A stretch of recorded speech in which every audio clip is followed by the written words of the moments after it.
Hey everyone, welcome to Paranormal M, and thanks for joining me tonight. Before we get started, if you enjoy this kind of content, please give the video a like, and if you've had any unexplained experiences yourself, you can always send them to me. The first story is about a couple spending a few days at a summer house, hoping for a quiet escape, but things started feeling strange in a way they couldn't ignore. Let's get into it, and I hope you sleep well tonight.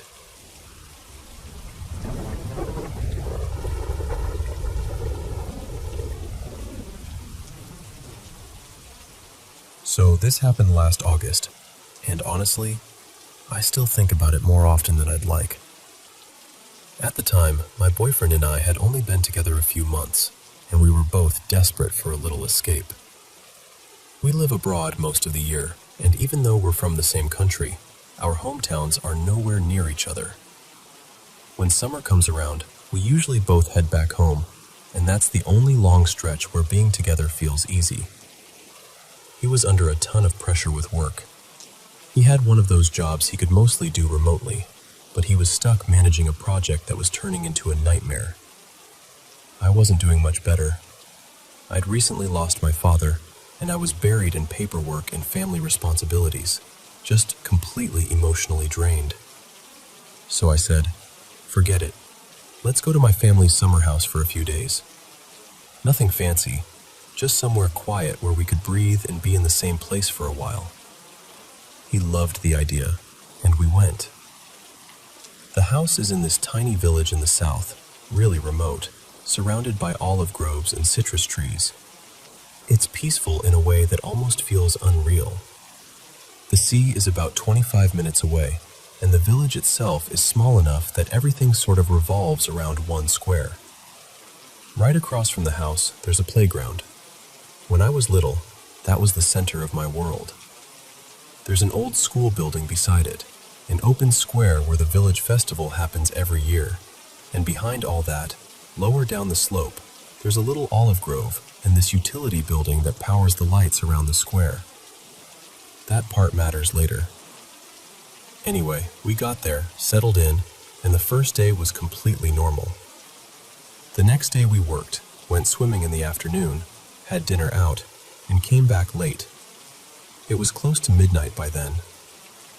Now, one thing to know is that my aunt's house is right next to ours, and things between us have been for years. Because of that, we were being kind of discreet whenever we stepped outside. I just didn't want to deal with being seen or judged. So, in what felt like a harmless little nostalgic idea, I said, "Why don't we go sit on the swings for a bit?" It was late, no one was around, and I thought it might be nice to relive a little piece of childhood. At first, it actually was nice. Quiet, warm, completely still. We sat on the swings talking softly, just enjoying the emptiness of the place. I noticed my aunt's porch light was on, and I figured she might have spotted us, but I tried not to care.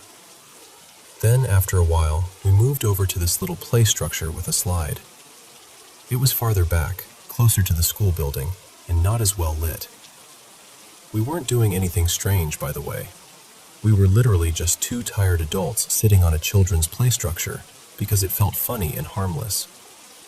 I was facing toward the grove and that utility building. My boyfriend was facing more toward the houses. I remember glancing back and noticing my aunt's porch light had gone off. And for a second, I actually felt relieved. I thought, great, finally a little privacy. Then, maybe 10 seconds later, everything changed.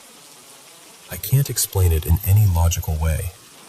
There was no scream, no footsteps, no movement I could point to. But suddenly, every instinct in my body went rigid. It felt like fear dropped into me all at once. Not nerves, not unease, pure danger. The kind that makes your stomach turn cold. And the worst part was, my boyfriend felt it too. We looked at each other, and neither of us had to say it. We both knew something was wrong. When we were at the swings, part of the play structure blocked the view of us.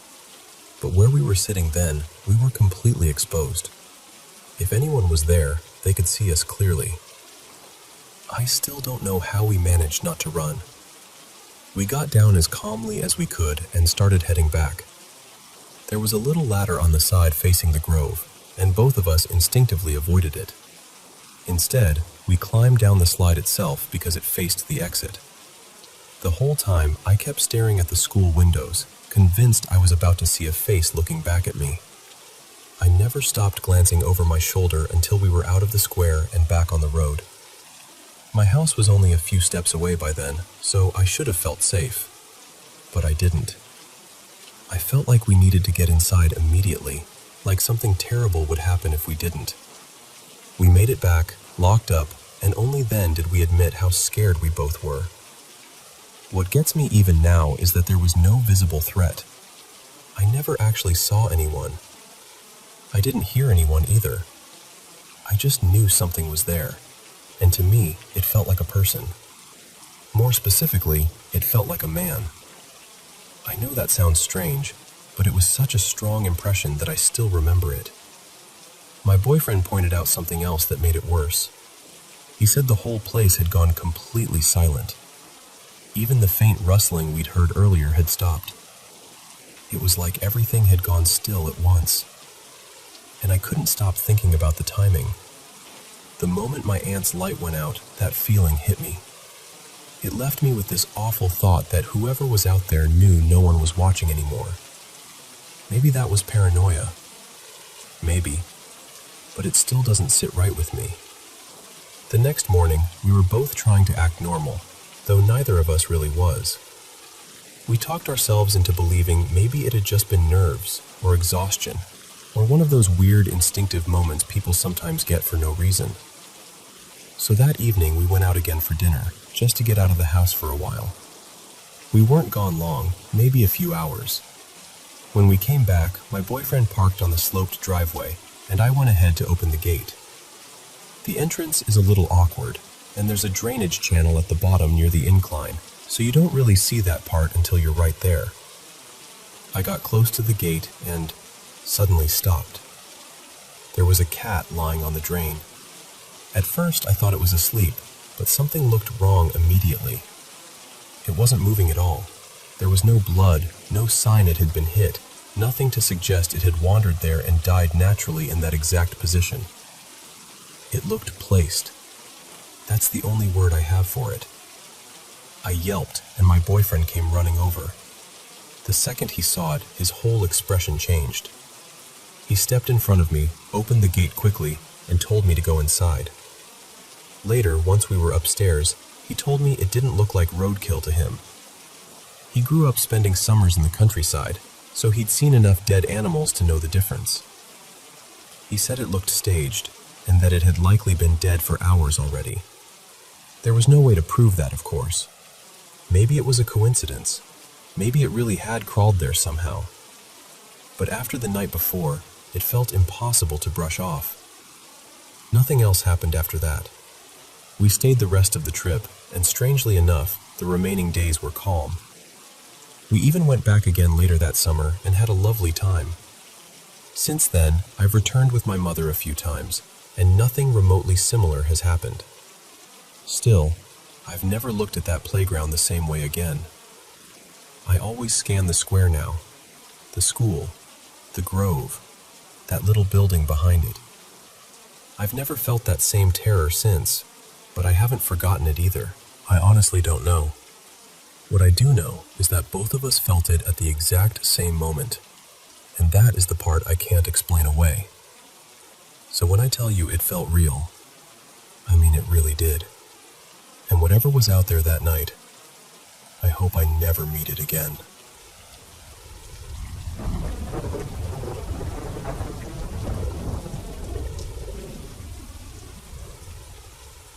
So I do house sitting pretty often. It's never been my full-time job or anything, just one of those side gigs that sort of grew on its own. I started back in high school after I got my first car, and over the years, once a few people trusted me, their friends started calling too. Before long, I somehow became the person people think of when they need someone to watch their house. Honestly, I can't complain. It's simple work, and the extra money is nice. That's how I ended up at this house. One of the families I sit for recommended me to an older couple they know. They're probably in their late 50s, maybe early 60s, and they raise and show dogs. Not casually either. I mean actual competition dogs that travel for shows, run courses, win ribbons, that whole world. Their place sits on a bigger piece of land because they train the dogs there. The backyard stretches out into this dry, open desert property with fenced-off areas, jumps, tunnels, weave pulls, all of it. It feels quiet, but not isolated. There are other houses across the road and farther down, so it's not like I'm stranded in the middle of nowhere.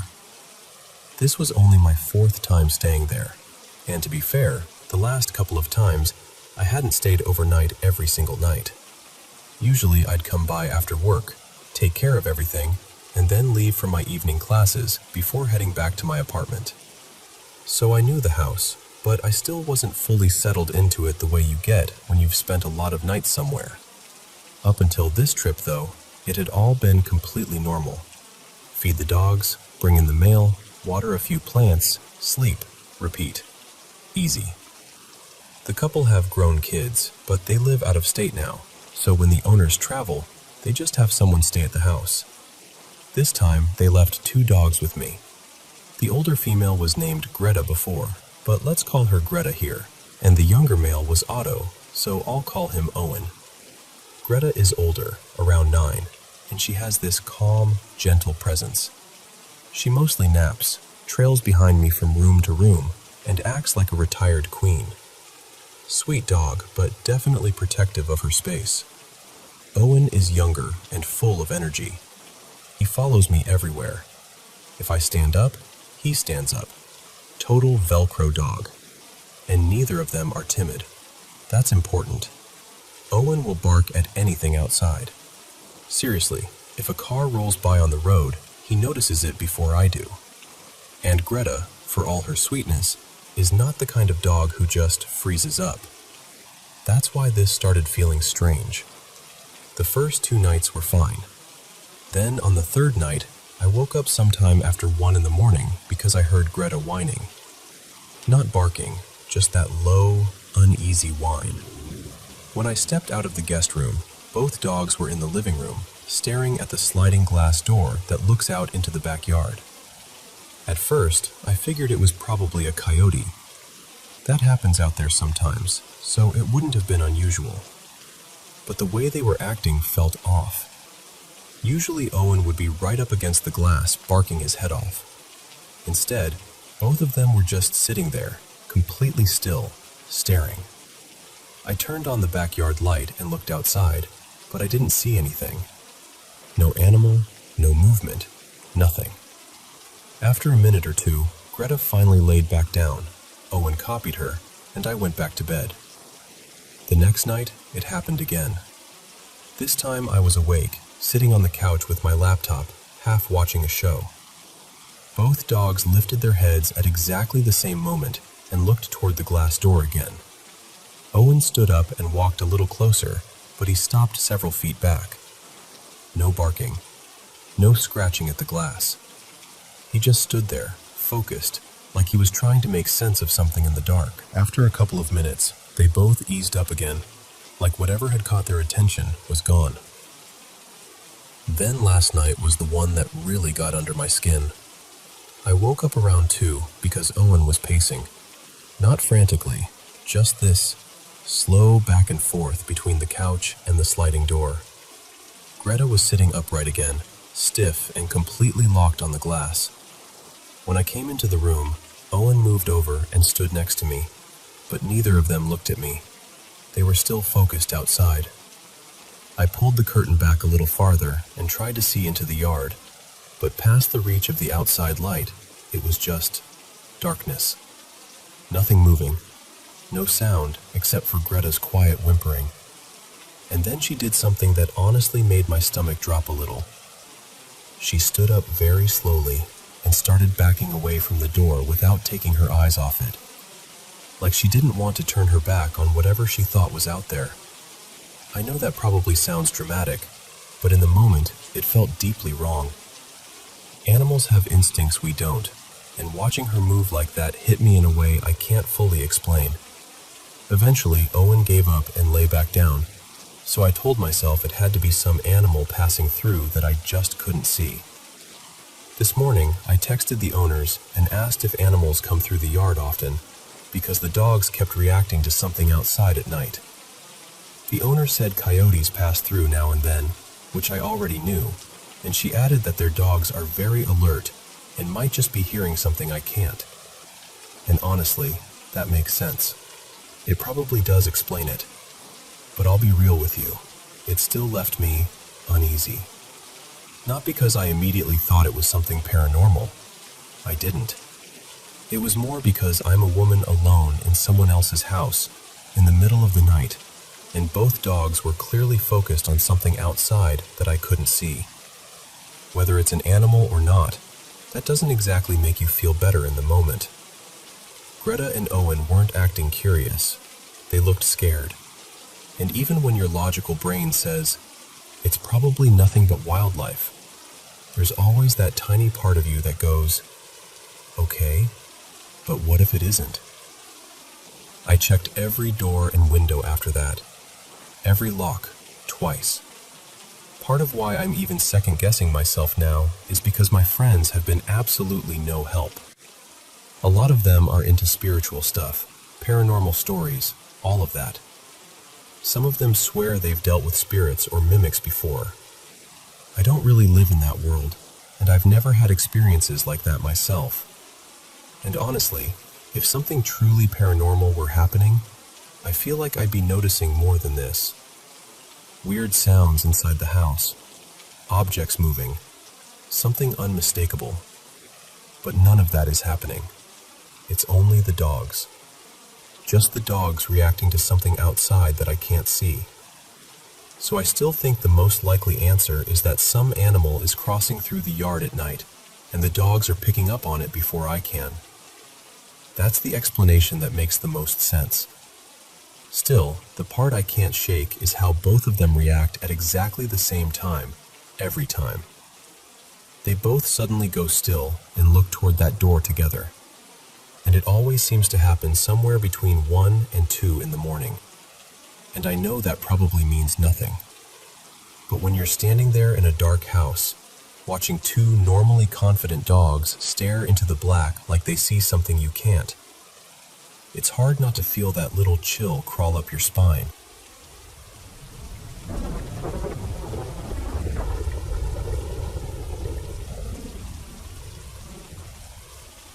I do not really talk back to strange things anymore. I used to, but not now. A while back, I was sleeping in a room my dad and I put together out in the garage. I live with my mother because I take care of her, and that little room opened into the laundry room. So once the door was shut, it always felt tucked away and separate from the rest of the house.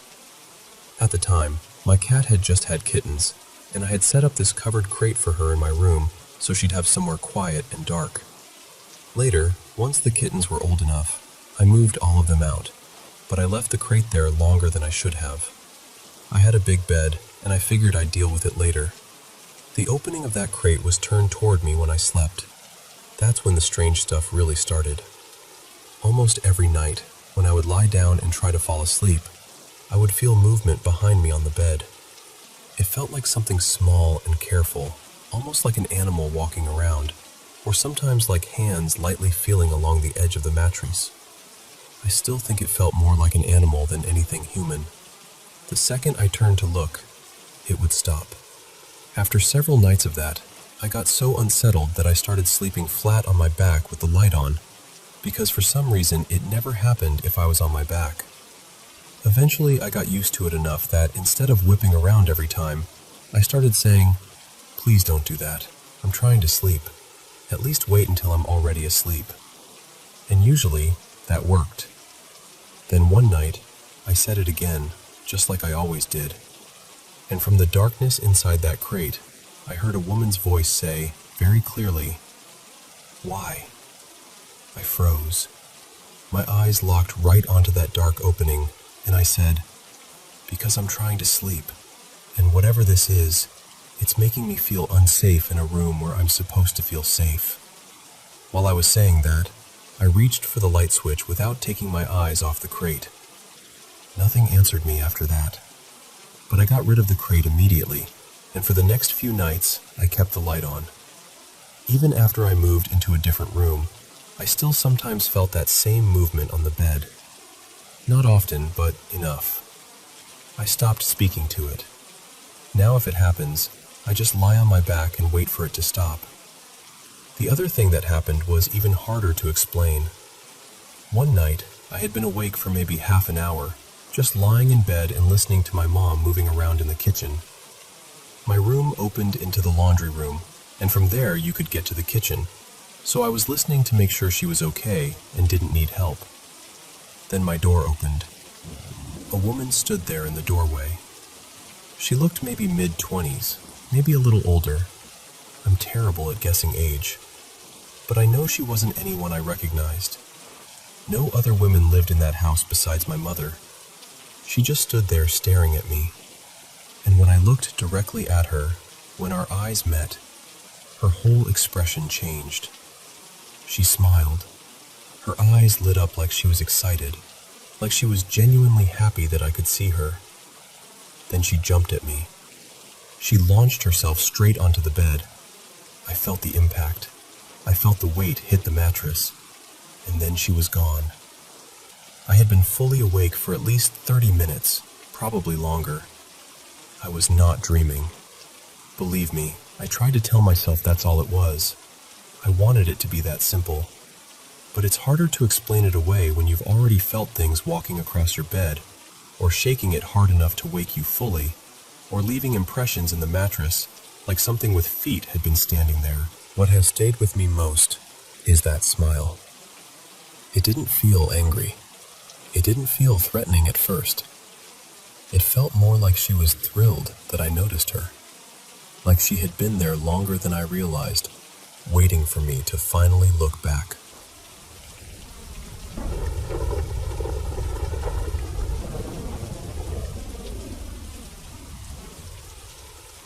Let me tell you about something that happened to me a couple of mornings ago, because I still can't quite shake it. I had to be at work absurdly early, around 5:15, and since my car's been hanging on by a thread lately, I left the house at about 4:20 and walked. The route I take cuts between a housing estate and the edge of the woods, then climbs along the main road for about a mile.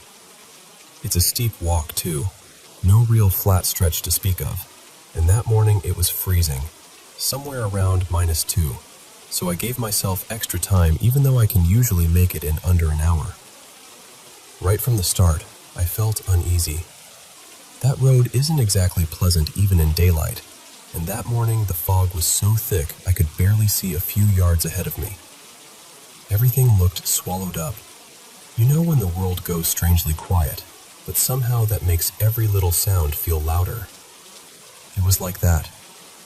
As I got closer to the road, I noticed I could hear the river far louder than I should have been able to. Normally you have to get well into the woods before it becomes noticeable, but this time I could hear it from much farther off. At first, I blamed the heavy rain from the day before, which seemed reasonable enough, but the odd thing was that the sound didn't fade the way it should have. It almost felt like it was keeping pace with me, even as I moved away from the trees. Once I reached the main road and started seeing the occasional car pass, I settled a little. Not much, but enough to stop imagining every shadow had a pulse. Then, I heard these strange bird calls coming from the wooded side of the road. They sounded completely unfamiliar, which bothered me more than I want to admit. I live near woodland. I work in conservation, and even if I'm hopeless at naming sounds on the spot, I've usually heard most things at least once. This was different, wrong somehow, and that was when I got that awful feeling. You probably know the one I mean, that creeping certainty that something is watching you. Not just nerves, not just your imagination running wild, but that deep physical instinct that tells you you're not alone. I've only really felt it like that before when someone actually was following me. So by that point, I was tense enough that I was halfway ready to run the last stretch, even though my legs were already aching from pushing uphill. I kept walking, kept checking behind me, kept listening to the woods on my left, trying to convince myself there had to be a normal explanation. Maybe some person lurking about, maybe someone off their head, maybe just a strange animal call bouncing oddly in the fog. I was trying very hard to stay practical. Then, completely out of nowhere, this animal stepped onto the path ahead of me. The closest thing I can compare it to is a fox crossed with a dog, but even that doesn't feel right. It came out halfway into the road, and then, without pausing, without looking at me, without making a sound, it turned and went straight back into the woods. And listen, I was already rattled, so that alone nearly stopped my heart. But what really got me was the way it moved. No hesitation, no pause, no rustling, no scraping, no noise at all. It didn't creep through the fence, didn't squeeze, didn't even seem to slow down. It just appeared, crossed, and vanished. My first thought was that maybe it was a stray dog, and there was some gap in the fence I'd never noticed before. But when I reached the spot, the fence looked completely normal. And this thing wasn't tiny. It looked bigger than a fox by a fair bit, more the size of a shepherd mix maybe, so there's no way it should have slipped through like that without effort, and definitely not in total silence. I was terrified. Properly terrified. Not in a dramatic way, just that raw, physical kind of fear that floods your chest and makes your eyes sting before you even realize it. And what was strangest of all was that it didn't feel malicious exactly. I didn't get the sense it wanted to hurt me. It was more like I'd brushed up against something I wasn't meant to understand. Where I'm from, the old stories about black dogs tend to go one of two ways. Either they're a terrible omen, or they're there to guide you, to keep worse things away, to make sure you stay on the road and get where you're meant to go. Since nothing bad happened to me, I've been choosing to believe it was the second kind. My late gran, Maeve, was deeply spiritual, and my sister's much the same. She's always pressing little bits of iron and silver into my hand, telling me to keep them on me just in case. I usually laugh it off, but after that morning, I'm a lot less quick to dismiss things. I've had other strange experiences around the edge of town before, ones that were arguably stranger than this, but I've never felt fear like that just from walking alone. Never. And I can tell you this much, supernatural or not, I understand now why so many people fork out for a taxi before dawn rather than walk that road in the dark. I made it to work safely, and when I checked the time, I'd done a walk that normally takes me close to 50 minutes in a little over half an hour. My legs ached the whole day after, and they were still sore the next morning. So yes, I got there. I was fine. But I still can't explain what I saw, and somehow, that's the part that stays with me most.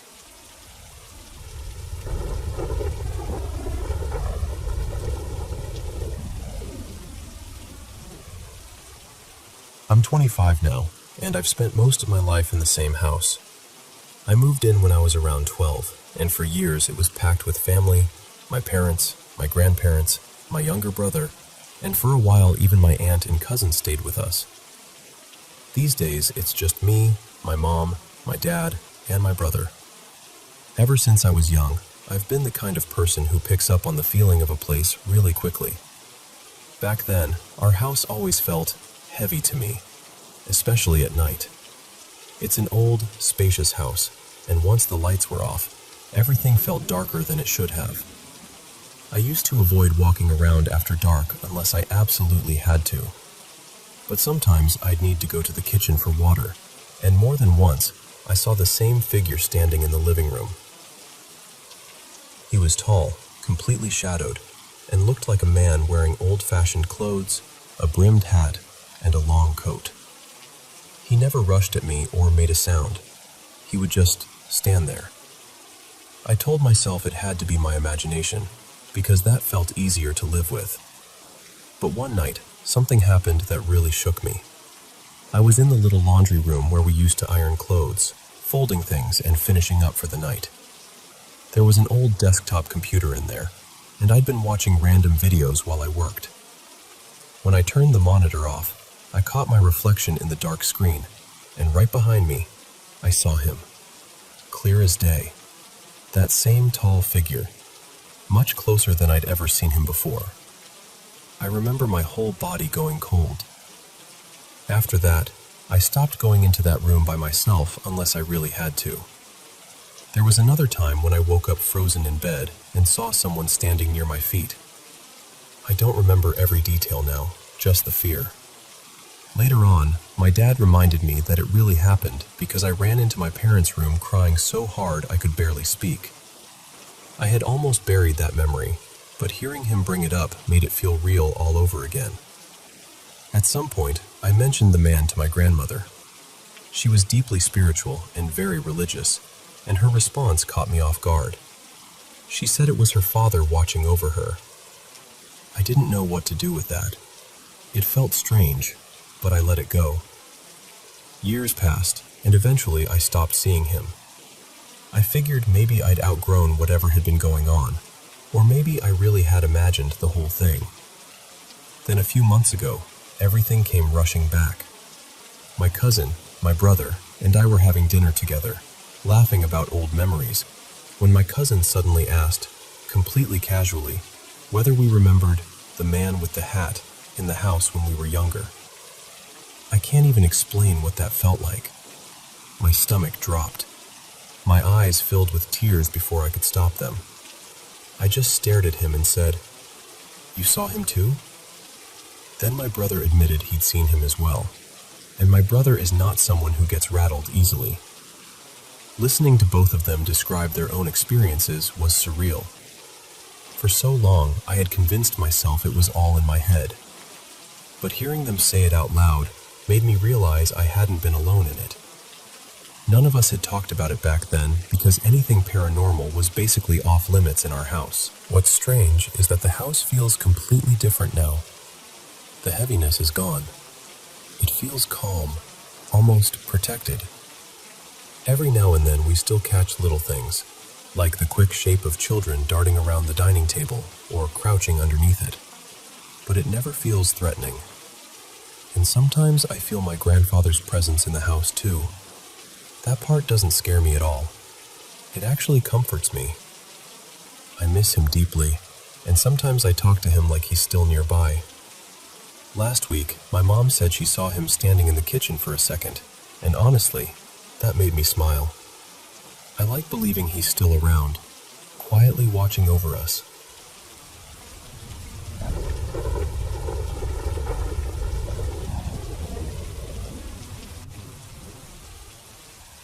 I need to tell you about something that's been happening at my house, because honestly, I still can't make sense of it. My family has never really been the type to jump straight to ghosts or anything paranormal. We do believe there's something after this life, sure, but we're the kind of people who usually explain things away. A door shuts on its own? Draft. Strange noise in the hallway? Old house. That's always been us. But over the past several days, something's been going on that none of us can explain. And it started to really get under my skin. It began one evening about a week ago. It was just me and my mom at home, sitting in the lounge with our German shepherd, Kira. The cat was out in the hallway. Everything felt normal, quiet, nothing unusual at all. Then suddenly, we heard it. 3 loud knocks on the front door. Sharp, deliberate, the kind that makes you stop mid-thought. My mom and I just looked at each other. What made it so strange was that we have this big, heavy metal gate at the top of the driveway, and it makes a racket whenever anyone comes onto the property. You can always hear it. But that time, we hadn't heard a thing. We both got up to check, and right away I noticed Kira was acting completely wrong. She was right behind us, but her ears were pinned back and her tail was tucked between her legs. That's just not like her. Even when unexpected visitors show up, she's usually excited and bouncing around, desperate to say hello. And then the cat bolted. Just tore upstairs like something had terrified her. Later, I found her hiding under my mom's bed, shaking. When we opened the door, there was nobody there. Not a single person. No movement, no sign anyone had been nearby. The gate was still shut. The porch was empty. We even walked the whole property because it's fully fenced, and there was nowhere someone could have gone that quickly without us seeing them. Our nearest neighbor is elderly and moves slowly, so it couldn't have been him. And honestly, I don't see how anyone could have knocked and disappeared in that amount of time. That was the first moment where my mom and I both felt properly unsettled, because we had both heard it, clear as day. So it wasn't one of us imagining things. And for the first time, we didn't have a neat explanation ready. Since that night, things have only gotten stranger. I can't sleep with my bedroom door closed anymore. Whenever I shut it, I swear I hear soft knocking on the other side, like someone tapping just outside. But when I leave the door open, it stops completely. Both the cat and the dog have kept acting oddly too. They'll suddenly hide behind furniture, growl, or hiss at nothing I can see. And that's not their usual behavior at all. They're normally calm, affectionate, and ridiculously friendly. Then there's the voices. My whole family has started hearing one another calling out when the person isn't even there. One day my dad was in the shower after work while my mom and I were out on a walk, and he swore he heard her calling to him from the kitchen. The same thing happens to me when I'm home alone. I'll hear my mom or dad call my name so clearly that I answer back without even thinking. And then I remember, I'm the only one in the house. Tonight was what pushed me to finally talk about it. I'd just come home from work, still standing by the front door with my keys in my hand, when it happened again. 3 loud knocks. So hard the keys actually rattled in the lock, and I just froze. I don't know if I'm letting all of this get into my head. Maybe I'm more anxious than I realize. Maybe there's some explanation we still haven't found. I want there to be one. I really do.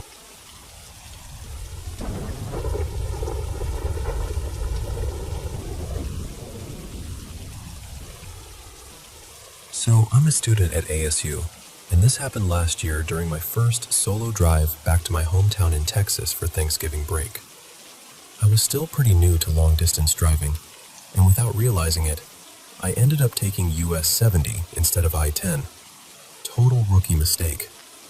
At first, I didn't think much of it, but the farther I got, the stranger the road started to feel. It was getting dark fast, and being out there alone for the first time, I was already a little on edge. Once I got past the mountains, the drive settled down a bit. It still felt kind of off, but there was something nice about passing through all these tiny towns I'd never seen before.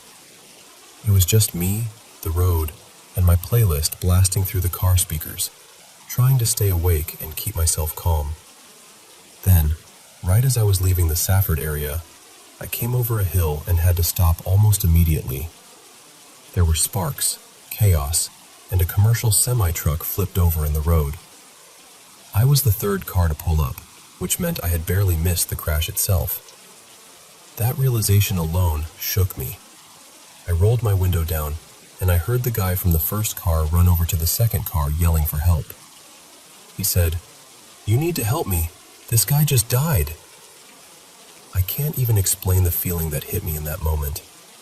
I was 18, alone, driving across states for the first time, already nervous, and suddenly I'm sitting in the middle of something horrifying. I called my parents right away and told them what had happened. I let them know I was going to be getting home much later than expected. Eventually the police showed up, traffic started backing up, and one of the deputies came over to my car.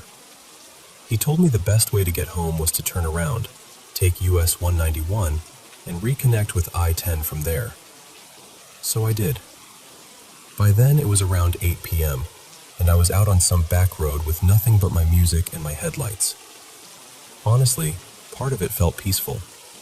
I was listening to house in trance, and somehow it matched the emptiness of the road perfectly. I was still creeped out from the accident, but the drive had this quiet, surreal feeling to it. Not long after leaving town, near a junction I didn't recognize, I was going maybe 60 since I didn't know the road and there were no lights anywhere. Then out of nowhere, I slammed on my brakes, swerved into the other lane, and started honking. A man had stepped into the road. It was a 2-lane highway, and he could have waited literally a few seconds for me to pass. But what really stuck with me wasn't just that he crossed. It was the way he crossed. He looked rough, like maybe he'd been living on the street, but he didn't react to me at all. Not even a glance. My headlights were probably the only light around for miles. I was braking hard, honking, almost hitting him, and he just kept walking straight ahead like I wasn't even there. No hesitation, no panic, no acknowledgement. Nothing. That's the part I still can't shake. The second I passed him, this awful, eerie feeling came over me. I remember gripping the steering wheel and just wanting to get off that road as fast as possible. I never took US 70 again after that, at least not by choice. Then later on, I found out that US 191 used to be US 666, and a lot of people consider it one of the most haunted highways in the country. When I read that, my stomach seriously dropped. I ended up telling my girlfriend and one of my friends about it, and they both said the same thing, that maybe what I saw wasn't a normal person at all. And honestly, I don't know what to think. Even before I learned any of that, the whole thing already felt wrong in a way I still can't explain. Finding out the road's history just made that feeling stronger.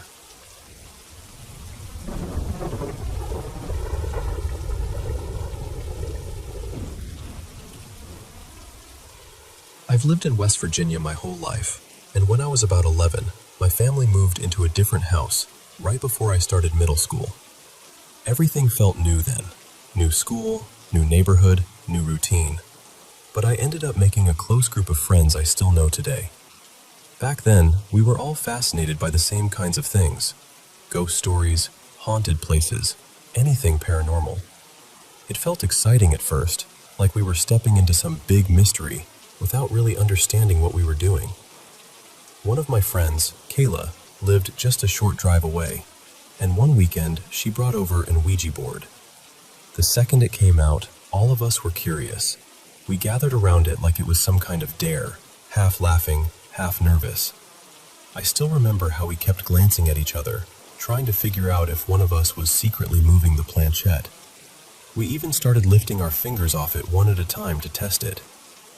Then, at one point, every single one of us pulled our hands away together, and that thing still slid across the board on its own. We lost it. We screamed and bolted upstairs to where my parents were. We were just kids, scared out of our minds, and in all that panic, we never said goodbye to whatever we had been talking to. Looking back, that was the moment everything seemed to shift. After that night, instead of backing off completely, we kept pushing further. We started looking into other rituals and stumbled across scrying. At the time, it sounded mysterious more than dangerous. We tried staring into a bowl of water first, hoping to see something, and when that didn't seem to work, we decided a mirror might be better. Nothing happened that night, at least not while we were all together, and I remember thinking maybe the whole thing was nonsense. But sometime later, I woke up in the middle of the night and looked toward the mirror in my room. There was a woman standing there. She was pale, almost unnaturally pale, wearing a white nightgown. She had short brown hair, cut in a chin-length bob, and this fixed, heavy stare that seemed to go straight through me. What has always stayed with me is that I didn't feel fear in that first moment. I know how strange that sounds. I should have been terrified, but I wasn't. I just stared back at her and shifted a little, trying to see if maybe I was somehow looking at my own reflection wrong. But she didn't move with me, not even a little. She stood completely still, her head tilted slightly downward, but her eyes locked on me. Somehow, I fell back asleep. Then it happened again on another night, and this time it was worse. I woke up and saw the same woman in the mirror, but now her neck was bent sharply to one side, and her expression had changed. Her eyes were wide open, and she looked furious or shocked or both. It's hard to describe it exactly, but even now, years later, I can still picture her face with disturbing clarity. And again, for reasons I still can't explain, I didn't feel the kind of fear you'd expect in that moment. Looking back, the only way I know how to make sense of that is to believe God was protecting me somehow. Still, those experiences stayed with me. They changed something in me for good. I've had a deep fear of mirrors ever since, and honestly, I keep my distance from anything connected to trying to contact the other side. I'm in my 20s now, and that fear never really left. What I've shared here is only one part of what happened in that house. There were other things too, more than I can fit into one story, but this part has always haunted me the most. About 6 months after we moved out, something horrible happened at that old house. A homeless woman had been sleeping on the porch, and someone set both her and the house on fire. From what I remember, she didn't survive. I want to say this with full respect for her and for her family, because what happened to her was deeply tragic. But I also remember hearing that the man responsible claimed he felt influenced by something paranormal when he did it. And after everything I experienced in that house, I believed there was something deeply wrong there. I really did. Whatever was in that place felt dark. It felt patient. And I've always been grateful we got out before something happened to us too. So if there's one thing I hope anyone takes from my story, it's this. These things are not games. Tools like Ouija boards, rituals, attempts to reach beyond what we understand, they can open doors you may not know how to close. Curiosity can feel harmless when you're young, but some things carry consequences long after the thrill is gone.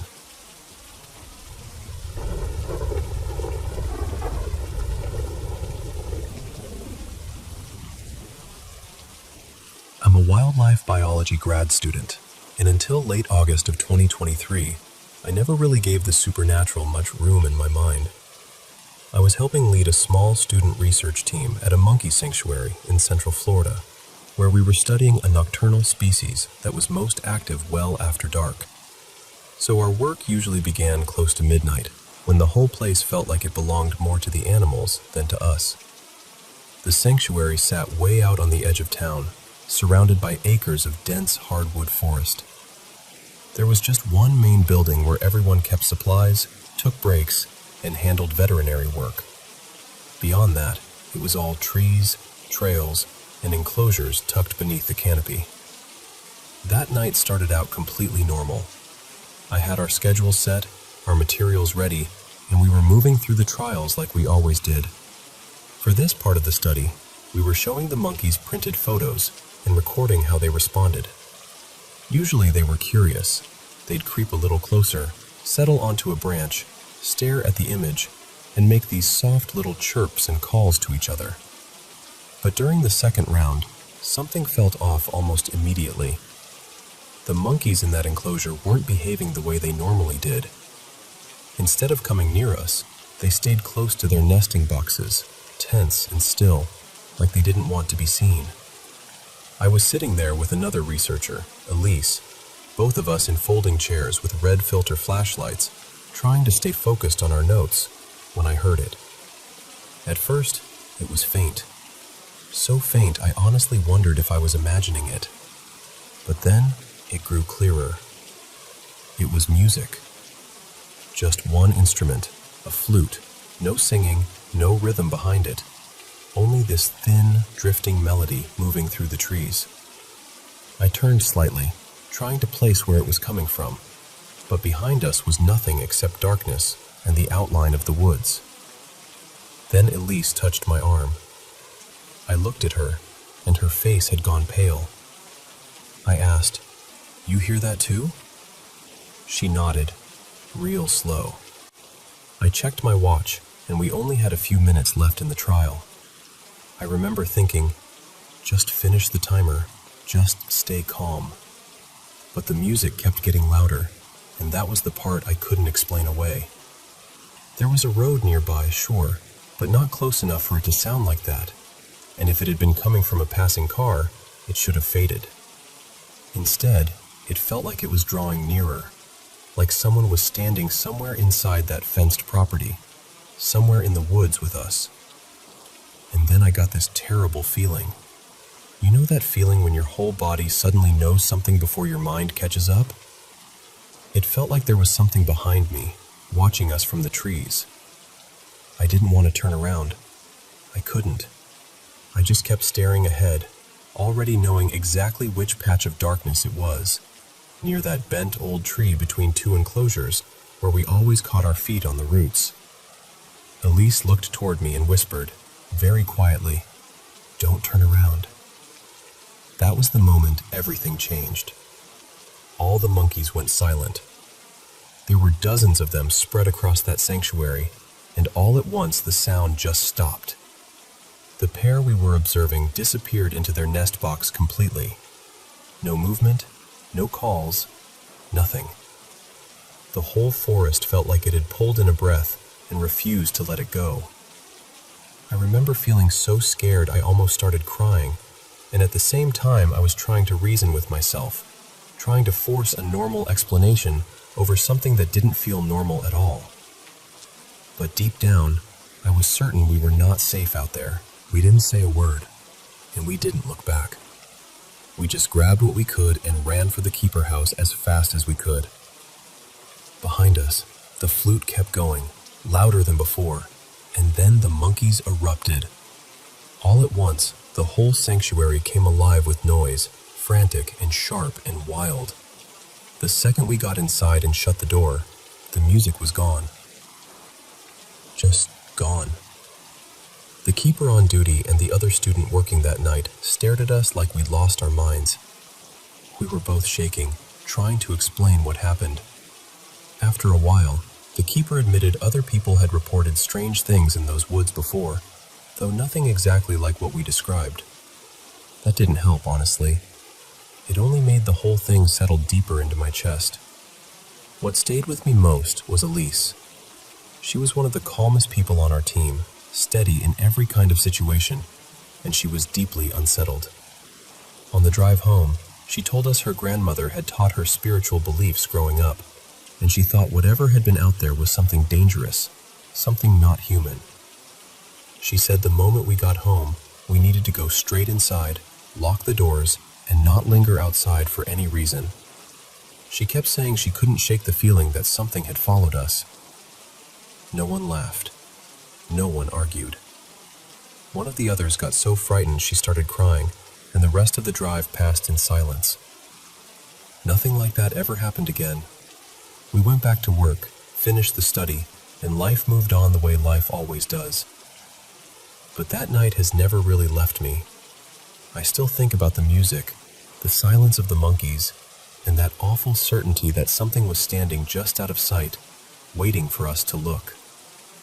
I still don't know what it was. Maybe it was only music from far away and fear filling in the blanks. Maybe it was some strange trick of the woods at night. Or maybe it was something I still don't have the language to explain. I just know that whatever happened out there felt real, and even now, remembering it gives me the same chill.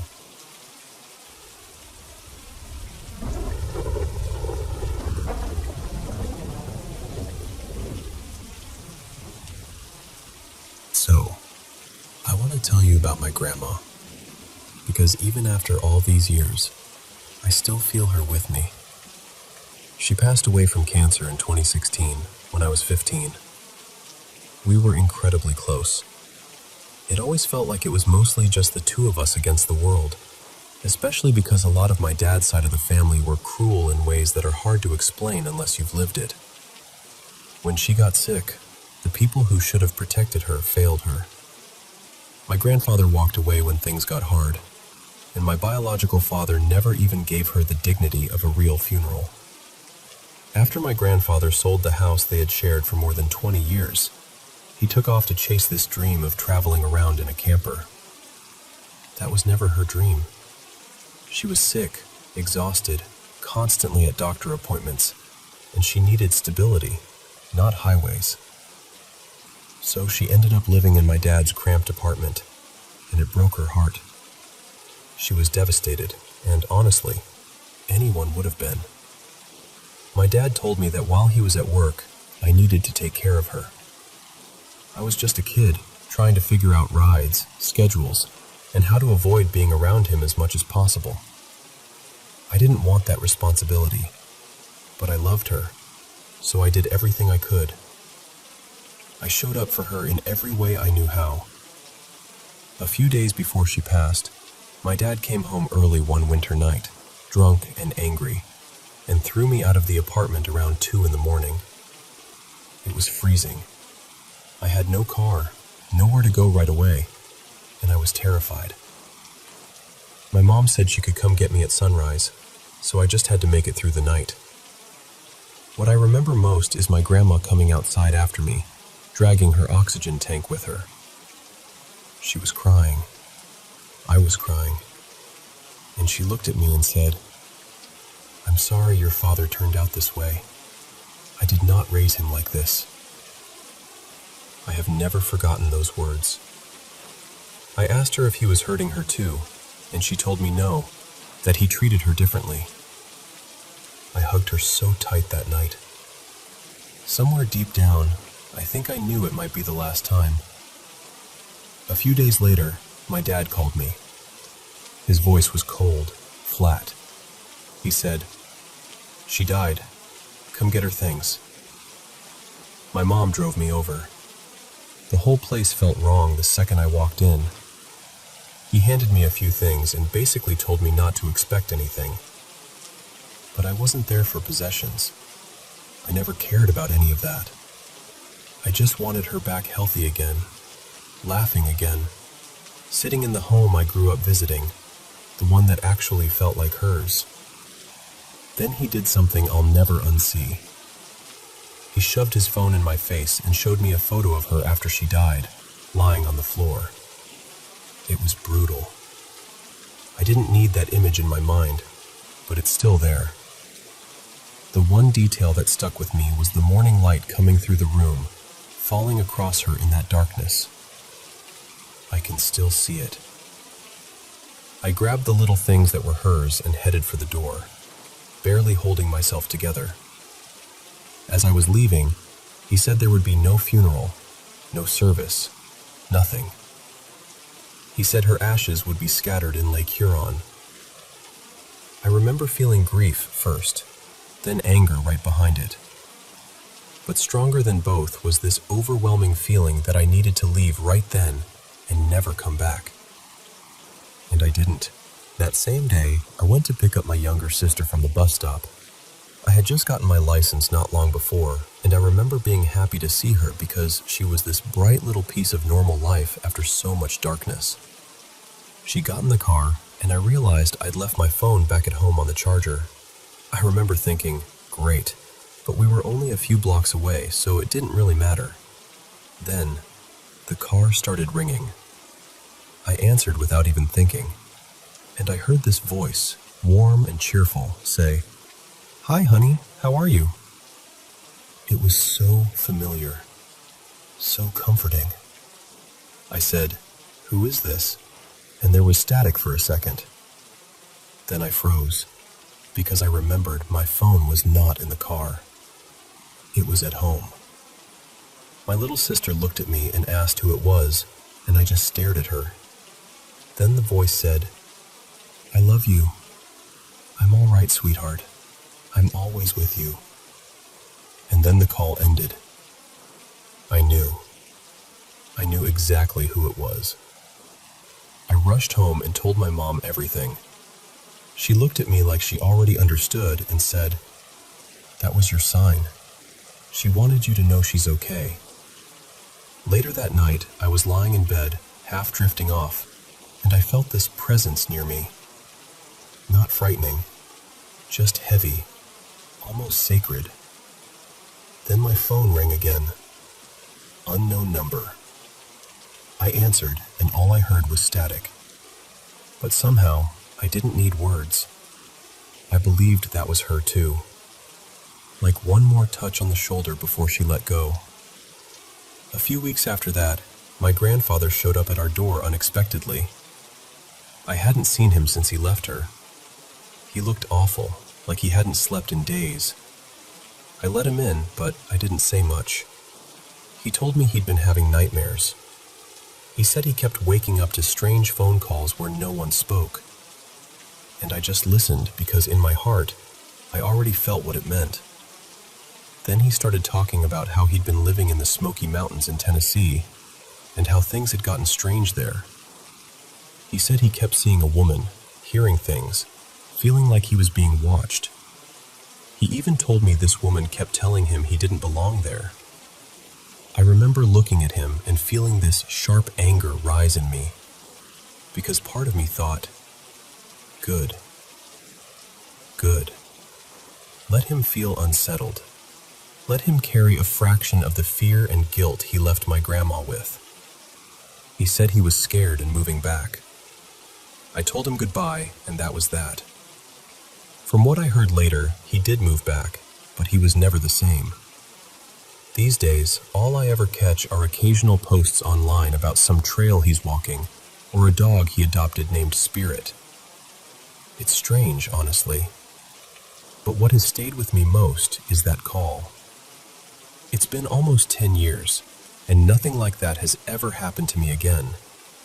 Not once. That's part of why I believe it mattered. I've always been sensitive to things I can't fully explain, and sometimes I still wonder if that was her way of saying goodbye without really saying goodbye. Or maybe not goodbye at all. Maybe just, I'm still here. And truthfully, when I think of her, that's what I choose to believe.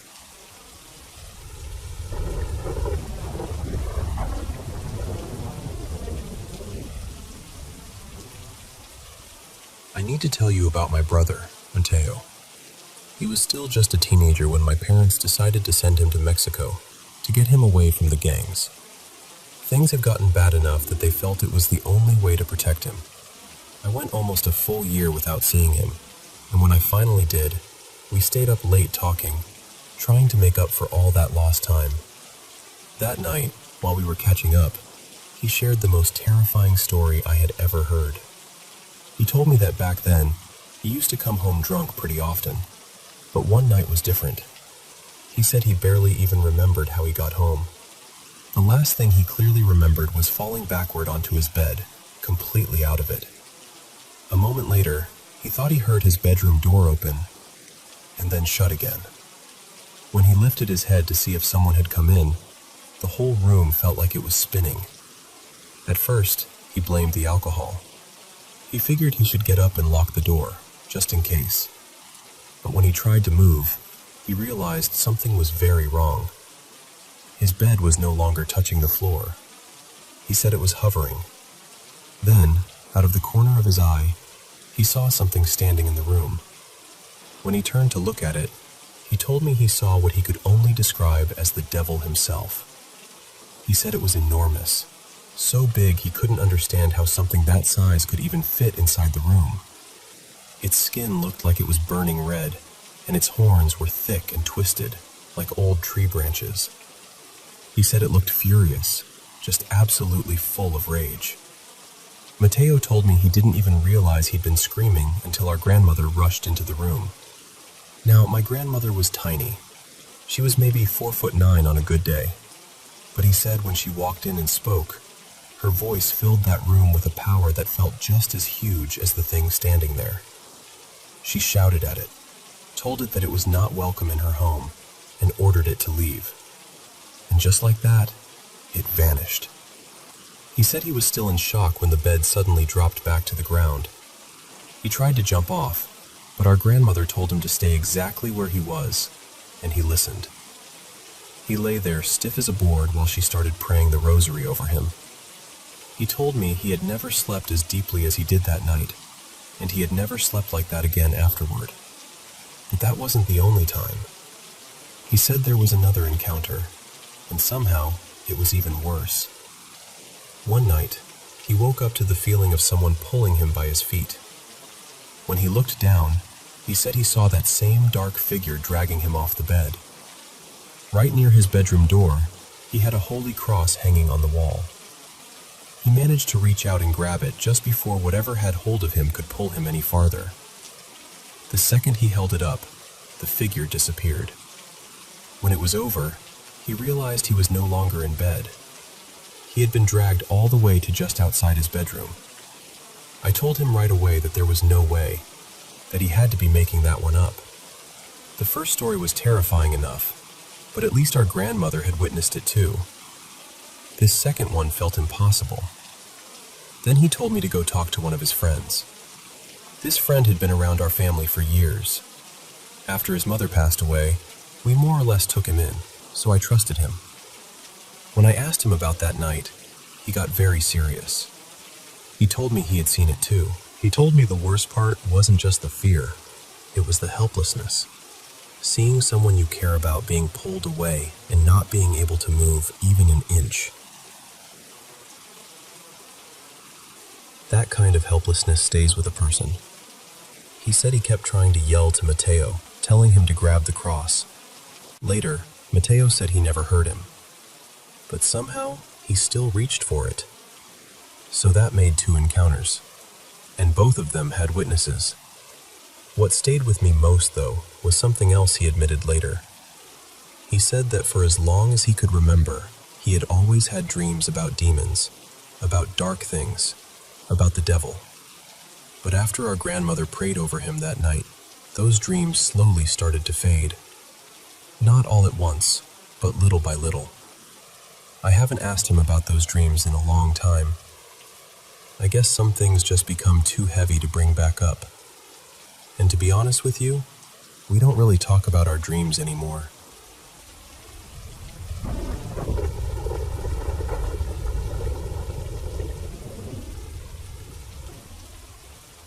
You know, back around 2010, my sister moved to a different town for work, and during the week she was gone until really late at night. That meant my niece and her younger brothers were home on their own a lot more than they should have been. Around that time, I started noticing my niece, Mariella, was calling me almost every evening. One night she said, "Don't you think it's weird that I keep calling you like this?" And I told her, "No, baby, you're my niece. You could disappear for 5 years and call me out of nowhere and I'd still pick up." I could practically hear her rolling her eyes through the phone. Said she loved me. At first, I'll be honest, sometimes I just let her talk while I half listened. I thought maybe she was lonely, maybe she just needed company. But then one night, I really listened, and what she told me chilled me straight through. She said, "There's something coming from my mom's room. I don't know how to explain it, but it feels wrong. Heavy. Mean." She told me that every time she got near that room, the air felt thicker, like it pressed against her chest. She said it was so bad she stopped sleeping in her own room because it was directly above her mother's. She said whenever she stepped inside that room, it felt like she couldn't breathe, like the whole space was packed with rage. Then she said something I never forgot. She said, "It feels like somebody died in there hating everything." I asked her if her mother felt any of that, but she told me her mom was barely home long enough to notice anything. Now, I should tell you, Mariella had always been the kind of child who noticed things other people didn't. Ever since she was little, she'd draw strange things she said she saw.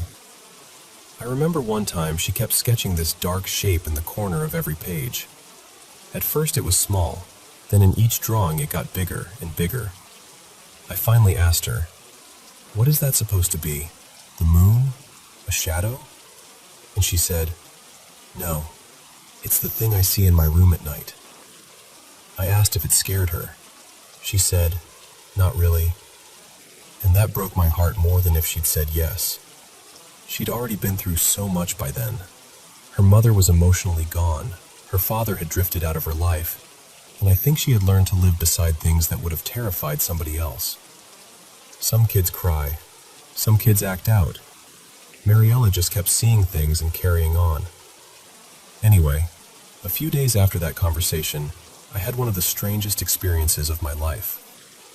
Early one morning, I woke up suddenly, straight upright in bed, with that awful feeling that something wasn't right. I got up and started toward the bathroom, and from there I could see part of my backyard through the window. I had this strong feeling that someone was out there. The window was shut, and I remember trying to peek out without being seen.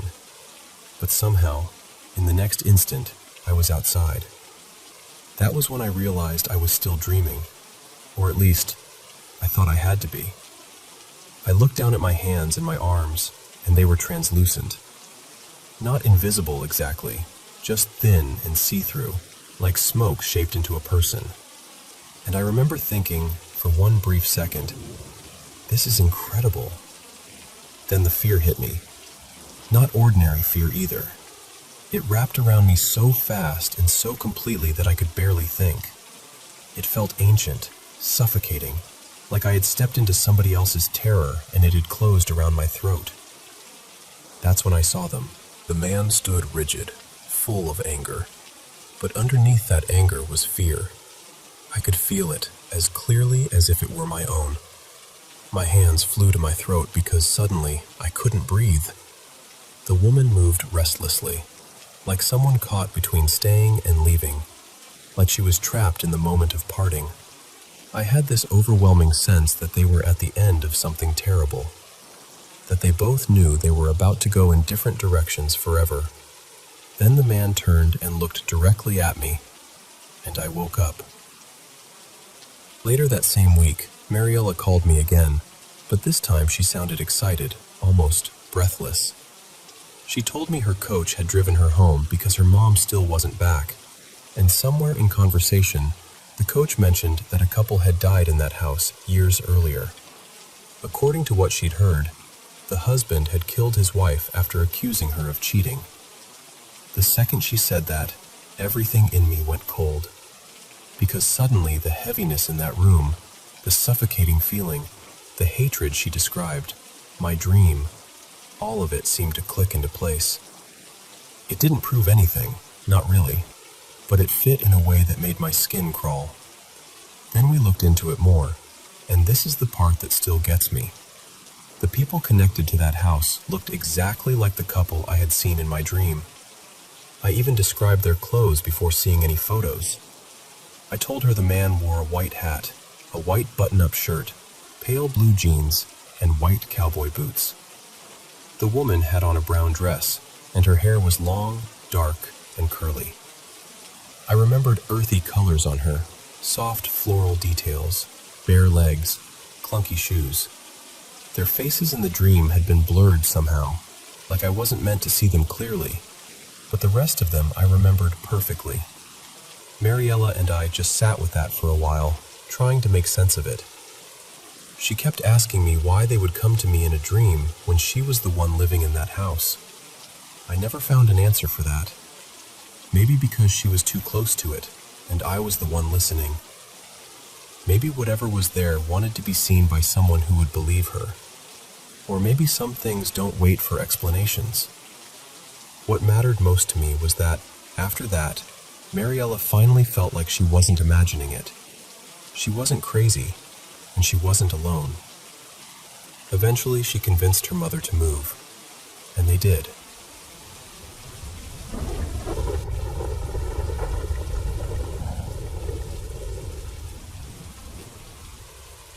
You know, back then I was playing in a rock band based out of Uvalde, Texas, and every weekend I'd make the drive in from San Antonio. It was close to 2 hours each way, so by the time I got there, usually around 4 in the afternoon, I was already settling in for a long night. We'd rehearse for hours, sometimes until 2 or even 3 in the morning. Then there'd be the usual band night stuff, grabbing food, knocking back a few beers, talking too much, laughing too loud. After that, I'd pack up my gear and head home alone. There was one night I still can't shake.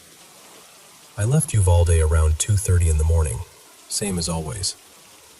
I usually took the quieter roads out of town before getting onto Highway 90 East. Less traffic, less hassle, just me and the dark road ahead. It felt easier that way. I hadn't even made it to the main road yet when I saw her.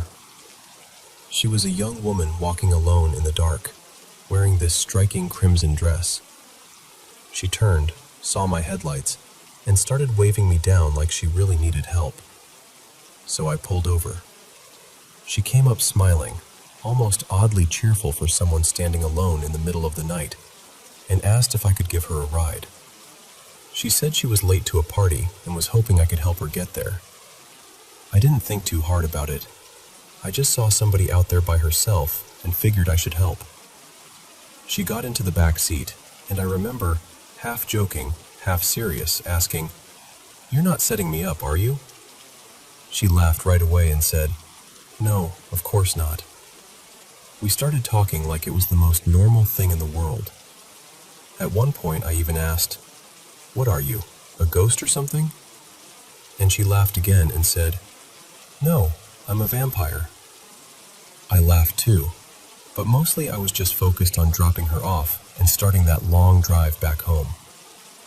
The strange part started when I came up on the turn I normally took to get to Highway 90. I was about to turn right, and she told me to go left. That felt wrong immediately. Still, I listened, and within minutes, everything changed. The houses disappeared. The streetlights disappeared. It got empty fast, like the world had just folded shut around us. I kept checking with her, asking, "Are you sure this is the way?" And every time she'd just giggle and say something like, "Yeah, don't worry, you're fine. The party's big. You should come hang out." Then she told me to turn again and said it was just past the train tracks, that she'd get out there. So I did. We came to this pitch-black crossroads in the middle of nowhere. No music, no lights, no cars, no sign of any party at all. She opened the door, stepped out, leaned down by my window, and told me again I should come join them. Then she walked off into the dark. I turned the car around so my headlights would face the direction she'd gone. And she was gone. Just gone. There was nobody there. I sat there staring, trying to make sense of it. Then I locked my doors, reached into the glove compartment, and pulled out my pistol because suddenly my whole body was telling me something was deeply wrong. I scanned the area with my headlights, then drove a quick circle with my high beams on. Nothing. No footsteps, no movement, no house, no party, no woman in a red dress. Just silence. I hit the gas and got out of there fast. Didn't look back. I picked her up near a side street just outside town. Hello, Paranormal M viewers. The weather's been so overcast and gloomy lately, and I've really been looking forward to sitting down at the mic and sharing mysterious experiences from around the world with you. By the way, thank you so much for sending in so many of your own stories. Don't forget to subscribe and turn on notifications. Now, let's all get into bed, put on our headphones, and dive into today's mysterious experiences. So, when I was a kid, I could not sleep in my own room. I wish I could tell you exactly why, but it was more like this heavy, unshakable fear that would settle over me the second the lights went out. Some nights, I'd just lie there staring at the ceiling, heart racing, convinced something was wrong even when everything looked normal. It got so bad that by the time I was in middle school, I finally switched bedrooms. But before I moved, there's one moment that stayed with me so clearly, like it's stamped into my memory. I remember waking up in the middle of the night and seeing someone standing in my doorway. Just a silhouette at first. A really tall man, broad shoulders, the kind of shape that fills up the frame of a door. I froze. I couldn't move, couldn't even breathe right. My brain kept trying to make it make sense, like maybe it was my dad checking on me. Maybe it was my eyes playing tricks because I'd just woken up. So I reached for my lamp and turned it on, thinking, okay, light will fix this. It'll disappear. But it didn't. He was still there. And I know how that sounds, but I'm telling you, lamp on, room lit, and that shape was still standing right in my doorway like it belonged there. I remember looking away and looking back over and over, like some desperate little ritual. Please be gone. Please be gone. And then, after what felt like forever, but was probably less than a minute, he just wasn't there anymore. No footsteps, no door creak, no explanation, just gone. After that, I switched rooms, and I never saw him again. Now, growing up, there were other little things that happened in our house. Nothing as intense as that, but enough that it became this running joke in my family. Like the TV turning on by itself all the time, or the radio crackling to life when nobody touched it. One time, my old music player started playing like it had a mind of its own, and my family was just like, "Oh, that's the ghost again. Must be bored." It sounds funny when you say it like that, but when you're the kid who already feels uneasy, it doesn't feel like a joke. It feels like you're sharing space with something you can't see. Fast forward, now I'm 22, still living at home, and one morning my dad tells me, completely straight-faced, that he thinks he heard a ghost. And this is what got me, because my dad is not the type. He's the last person to blame something on the paranormal. If anything, he's usually the person who rolls his eyes when anyone mentions it. But he told me he woke up in the night and heard someone moving around in his bathroom. Slow footsteps, like someone pacing. Then he heard the sink turn on, and off, and on again. He assumed it was my mom, but she was asleep right next to him. So then he thought maybe it was me or my brother, which didn't make sense, but he got up anyway. He checked both our rooms. We were both dead asleep. He couldn't explain it, and he told me because he remembered how, as a kid, I always swore there was something in the house. Then, a few months later, my family went out of town for a weekend, and two of my closest friends stayed at our house to keep my cat company. Everything seemed fine until I got this text from my friend. Let's call her Maddie. And she just goes, "Okay, please don't freak out, but I think I saw someone." My stomach dropped immediately. She said she saw a tall, shadowy figure, like a man, moving from the kitchen toward the dining room. Not a quick blur, not like a reflection, but like an actual person walking through the house. And without really thinking, I said, "Broad shoulders." There was this pause on the phone where everything went quiet, and then she goes, "Yes, that's exactly it." So I told her the story I almost never tell, about the night I woke up and saw the tall man in my doorway. And the second I described him, she got really quiet and then started freaking out, because she said it sounded like the exact same figure she'd seen. A tall man, broad shoulders, just a silhouette. And I'll be honest, that's the part that still messes with me, because maybe my childhood fear was just fear. Maybe the doorway thing was a weird, half-awake moment. Maybe the electronics were coincidences. Maybe my dad heard pipes. Maybe my friends saw shadows in an unfamiliar house. But when the descriptions start matching, when it's not just me anymore, it makes it harder to shrug off. So I don't know. I'm not even saying, yes, my house is haunted. I just know what I saw. I know what my dad heard. And I know my friend described something I never told her about until after she saw it. And sometimes I catch myself thinking, if it really is something, maybe it's been there all along. Quiet, occasional, just present enough to remind us it's still around. Anyway, that's my story. I'm curious what you think, because I still don't have an explanation that feels solid.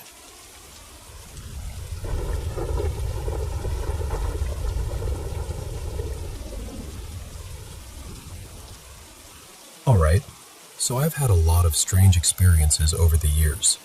Family visiting in ways they shouldn't, creepy places, nightmares that felt way too real. But there are two moments that still sit with me. Even now, if I think about them for too long, I get that little cold ripple in my chest. The first one happened when I was little. My dad, well, dad at the time, the way you think of him as a kid, he bought this old house at auction in Hadley, Essex. Essex already has that reputation, doesn't it? Like the air there remembers things. Anyway, The house had this tiny box room at the end of the upstairs landing, and because I was the smallest, Dad decided it would be my room. I hated it instantly. It was always darker than it should have been. Even with the door open, because I always had it open, it still felt like the light just didn't want to go in there. And it was cold. Not old house cold. More like the room was holding its breath. At night, it got worse.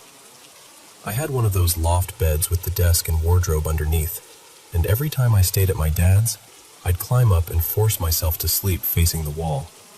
I wouldn't face the ladder. I wouldn't face the room. Because something in me was convinced that if I looked out into the dark, I'd see something I couldn't unsee.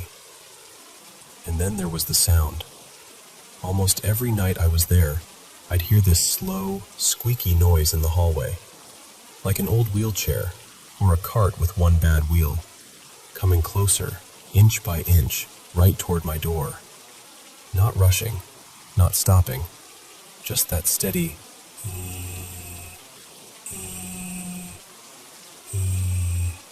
like it had done it 1,000 times before. I used to freeze under the blanket, barely breathing, listening to it reach my door.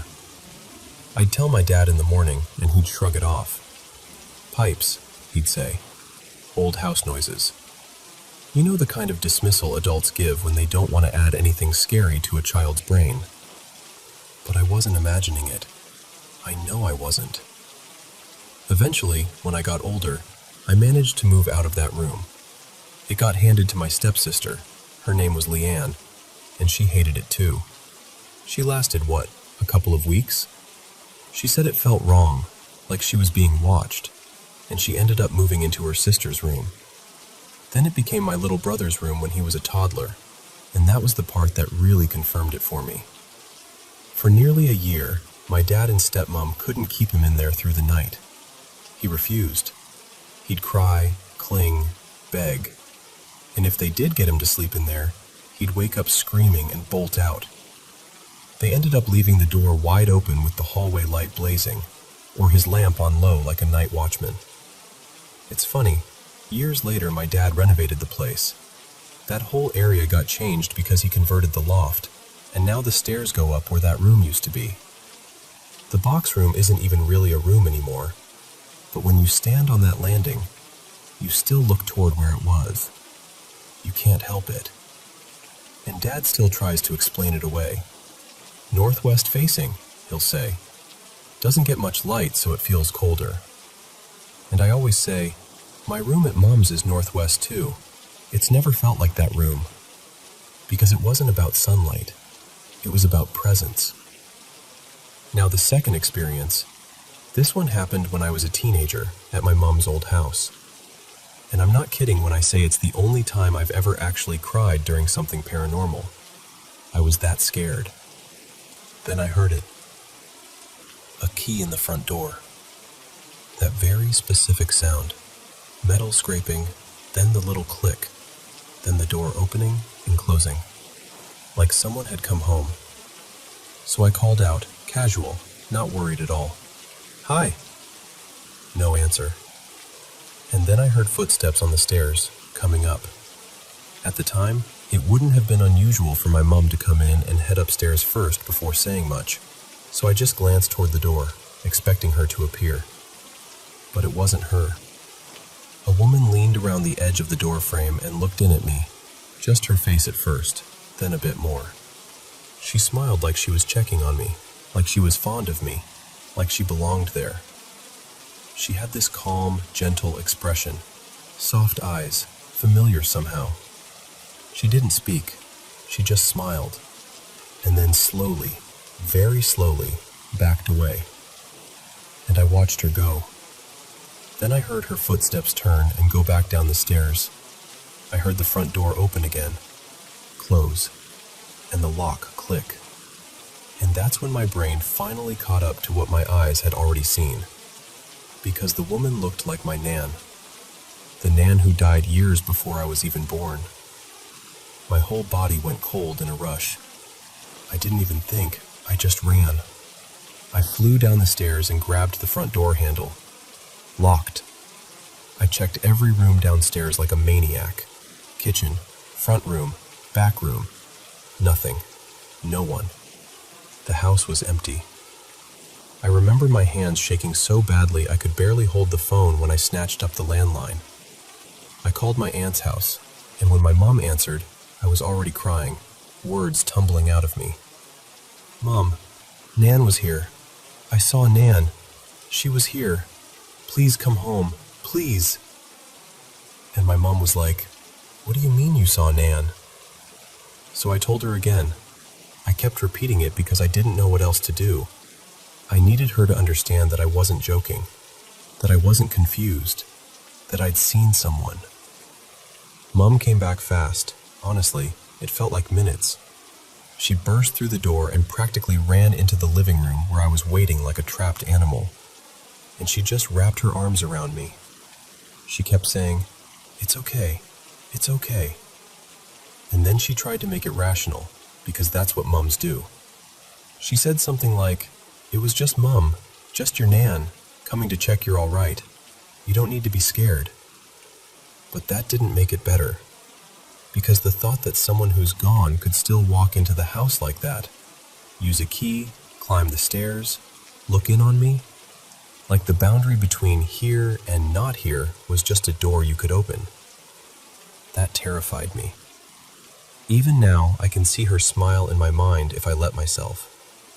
And the strange thing is, normally I brush paranormal stuff off in the moment. You learn to, especially around Essex. You get this instinct like, not dealing with that right now, and you carry on and unpack it later. But that time, I couldn't. I cried. I shook. I felt small. And ever since then, I've wondered, what's the most memorable thing other people have experienced? Like, what's the one moment they can't explain away, even if they try?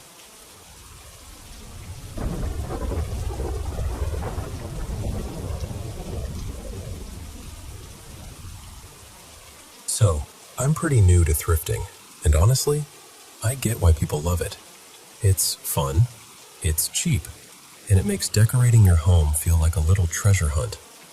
And I'm hoping I'm among friends when I say this part out loud. I've had experiences for years that feel spiritual, energy related, whatever you want to call it. Prophetic dreams that come true later. That weird, gentle pressure on the mattress like a cat just hopped up and patted across the bed, even when there's no cat. Random knocking sounds that don't have a clear source. And sometimes I'll walk into a place and just know there's something there. Not in a scary way, just in a, "Hello, I'm not alone," kind of way. And yes, I know, people have explanations for everything. Sleep stuff, stress stuff, that whole exploding head syndrome thing. I'm not here to argue it. If you don't believe in any of this, that's totally fine. But you probably wouldn't be listening to this anyway. Okay, so here's what happened. A little while ago, the strange stuff started picking up again. More vivid dreams. More of that cat walking on the bed feeling. A stronger sense that something wanted my attention. Not malicious, never threatening, but persistent. Like someone hovering at the edge of a conversation, waiting for you to look up. At first, I blamed it on the house. We'd heard that the previous owner, an older man named Harold, had passed not long before. And everyone in the neighborhood talked about how deeply connected he was to this place.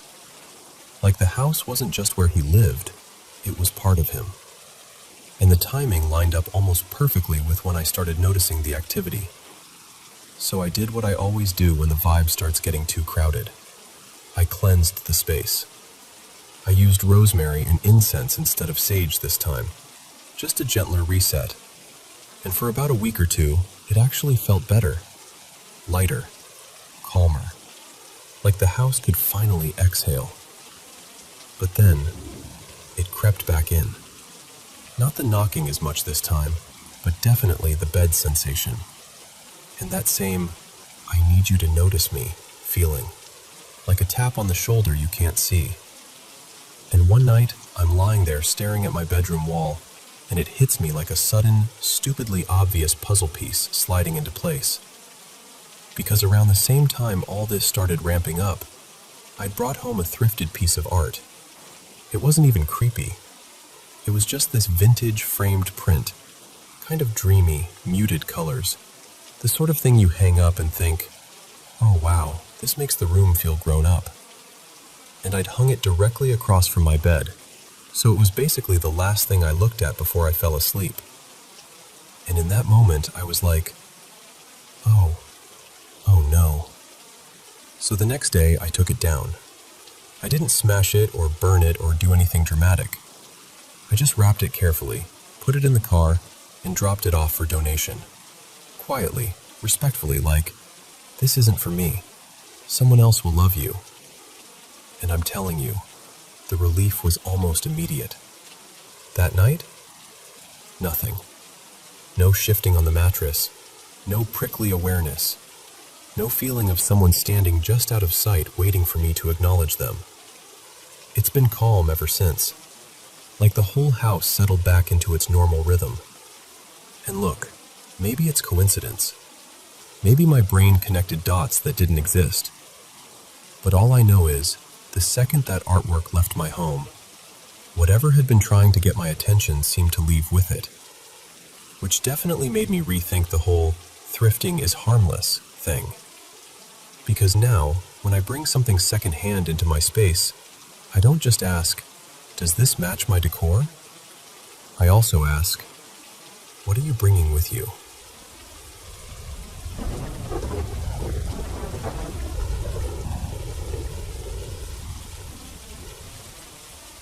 So, let me tell you about something that happened to me recently. I'm still not sure what I believe about it, but I remember every second like it's stamped into my skin. I'm a disabled person from South Asia, and my life has been uneven. My income comes and goes, and so does my housing. I move between shelters, women's hostels, and these places we call PGs, paying guest accommodations. It's basically renting a bed or a room in someone's home. You live with the family, you pay for the basics, and sometimes they even include meals. It's not fancy, but it's something. Right now, I'm staying in a 2-story house with a family of 5, the parents, their 3 kids, and the grandmother, the wife's mother. I stay upstairs on the top floor, and I get around with a walking stick.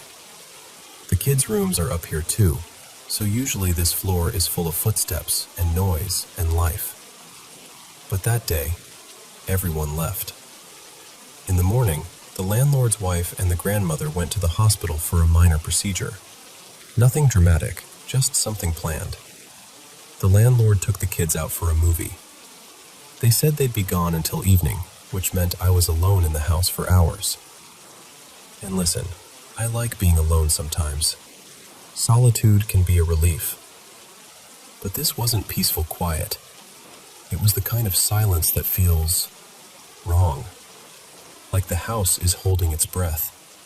Like something is listening back. I tried to ignore it. I sat with my laptop, checking job listings, refreshing emails, doing those small, boring tasks you do when you're trying to keep your life together one click at a time. Then I heard it. A voice, right outside my room, calling, "Mole." That word, elders use it like, "dear girl," or "daughter." And the voice was unmistakable. It sounded like the grandmother. Warm, familiar, a little raspy. The exact voice I'd heard 100 times downstairs. My first thought was simple. Oh, they must be back from the hospital. It would have been unusual for her to come upstairs because her knee is bad.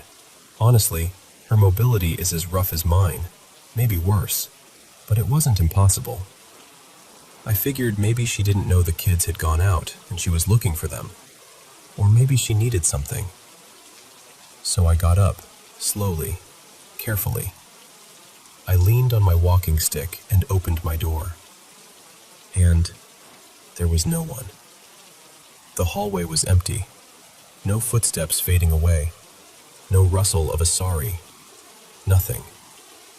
The house was still. Still in that unnatural way that makes your stomach tighten.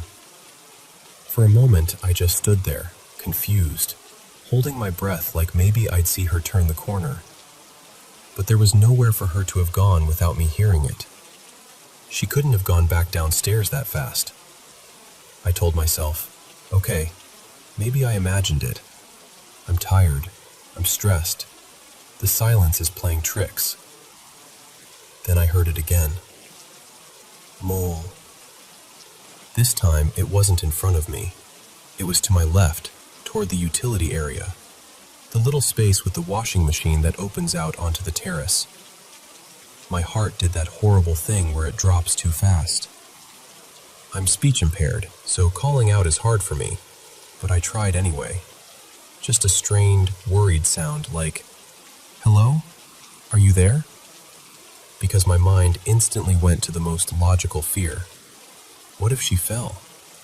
What if she tried to come up and collapsed near the terrace? And out of pure habit, before I moved, I closed my bedroom door behind me. I keep thinking about that part.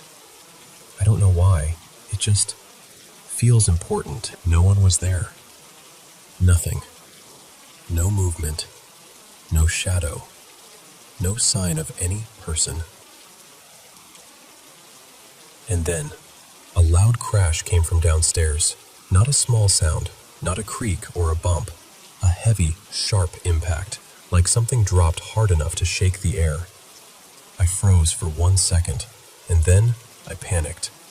I turned around, went back to my room as quickly as my body would let me, locked the door, and messaged the landlord's wife immediately. My hands were actually shaking while I typed. I asked if they'd returned. I told her I'd heard the grandmother call me. I told her something crashed downstairs. She replied pretty quickly.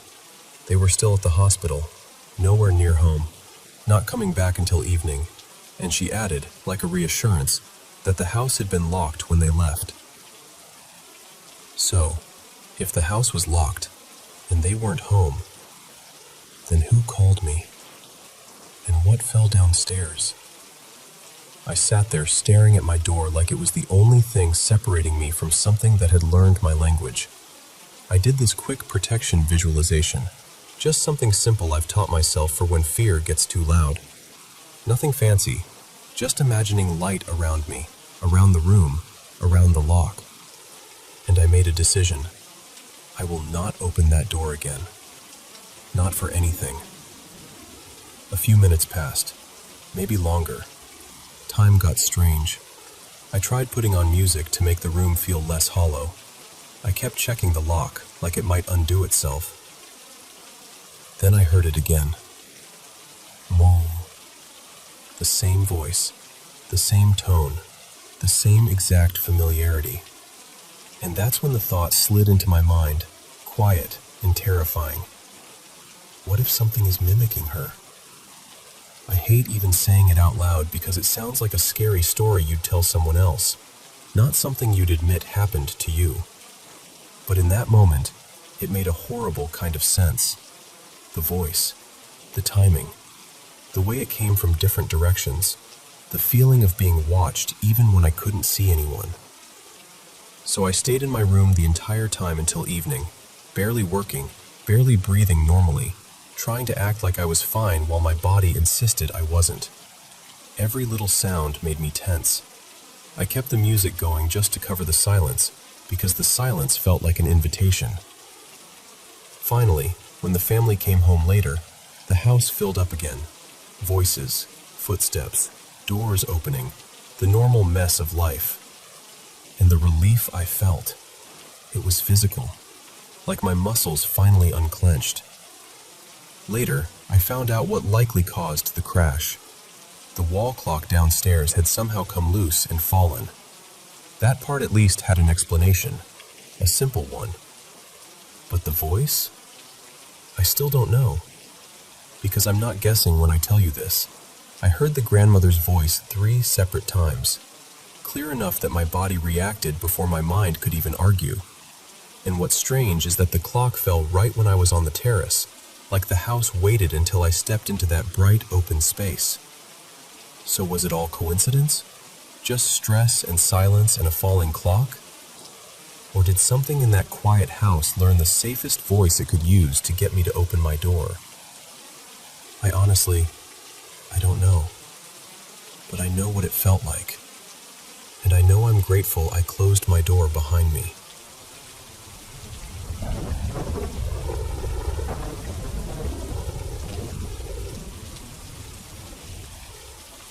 You know, I was always closest to my mom's mom, my nanny. When I was little, our whole family used to live with her, and I swear, that house felt like it was built out of warmth. She spoiled me in the quietest ways. Extra food on my plate, her hand on my head, the way she'd smile like I was her favorite secret. Then my dad got transferred for work, and we moved to another city. After that, every time I visited Nani's place, it felt like the air had shifted. The rooms were the same, the furniture was the same, but something in me didn't settle at night. I'd lie there staring into the dark, thinking, please, when will morning come? Like I was waiting for daylight to rescue me. As time went on, Nani started coming to stay with us sometimes too, but she had changed. Not in a loud way, in a subtle, unsettling way. She began saying odd things, especially at night. She'd suddenly, mid-sentence, and say, someone just passed in front of me. Like she'd seen a figure slip by, just out of reach. And then she started describing something that made my skin go cold. She said that when she tried to sleep, this big, rough, bear-like thing would come near her. Hairy, heavy, almost animal. She said it would try to grab her with its claws. And then there was what my older uncle's wife, my Chachi, who lived in a separate house nearby, told us. She said that when Nani wasn't home, she sometimes heard noises from inside Nani's house, like someone muttering under their breath. And once, she heard this sharp sound, like cloth tearing, like someone was ripping fabric in the dark. All of this came from Nani herself and the people around her. And honestly, it sat in my chest like a stone. That summer, my school vacation started, and I went to stay with Nani for a few weeks. The moment I arrived, the place felt wrong. Not like horror movie wrong, more like abandoned in the heart wrong. People didn't visit like they used to. The laughter that used to float in and out of the courtyard was gone. Even the neighborhood felt quieter. Like everyone had learned to keep their distance. And nights were the worst. My younger uncle was often away for work. Sometimes he wouldn't come back at all. And my older uncle was also mostly out. So as soon as the sun dipped, my Chachi and my cousins would lock themselves inside their house. Doors bolted, lights low, everyone close together.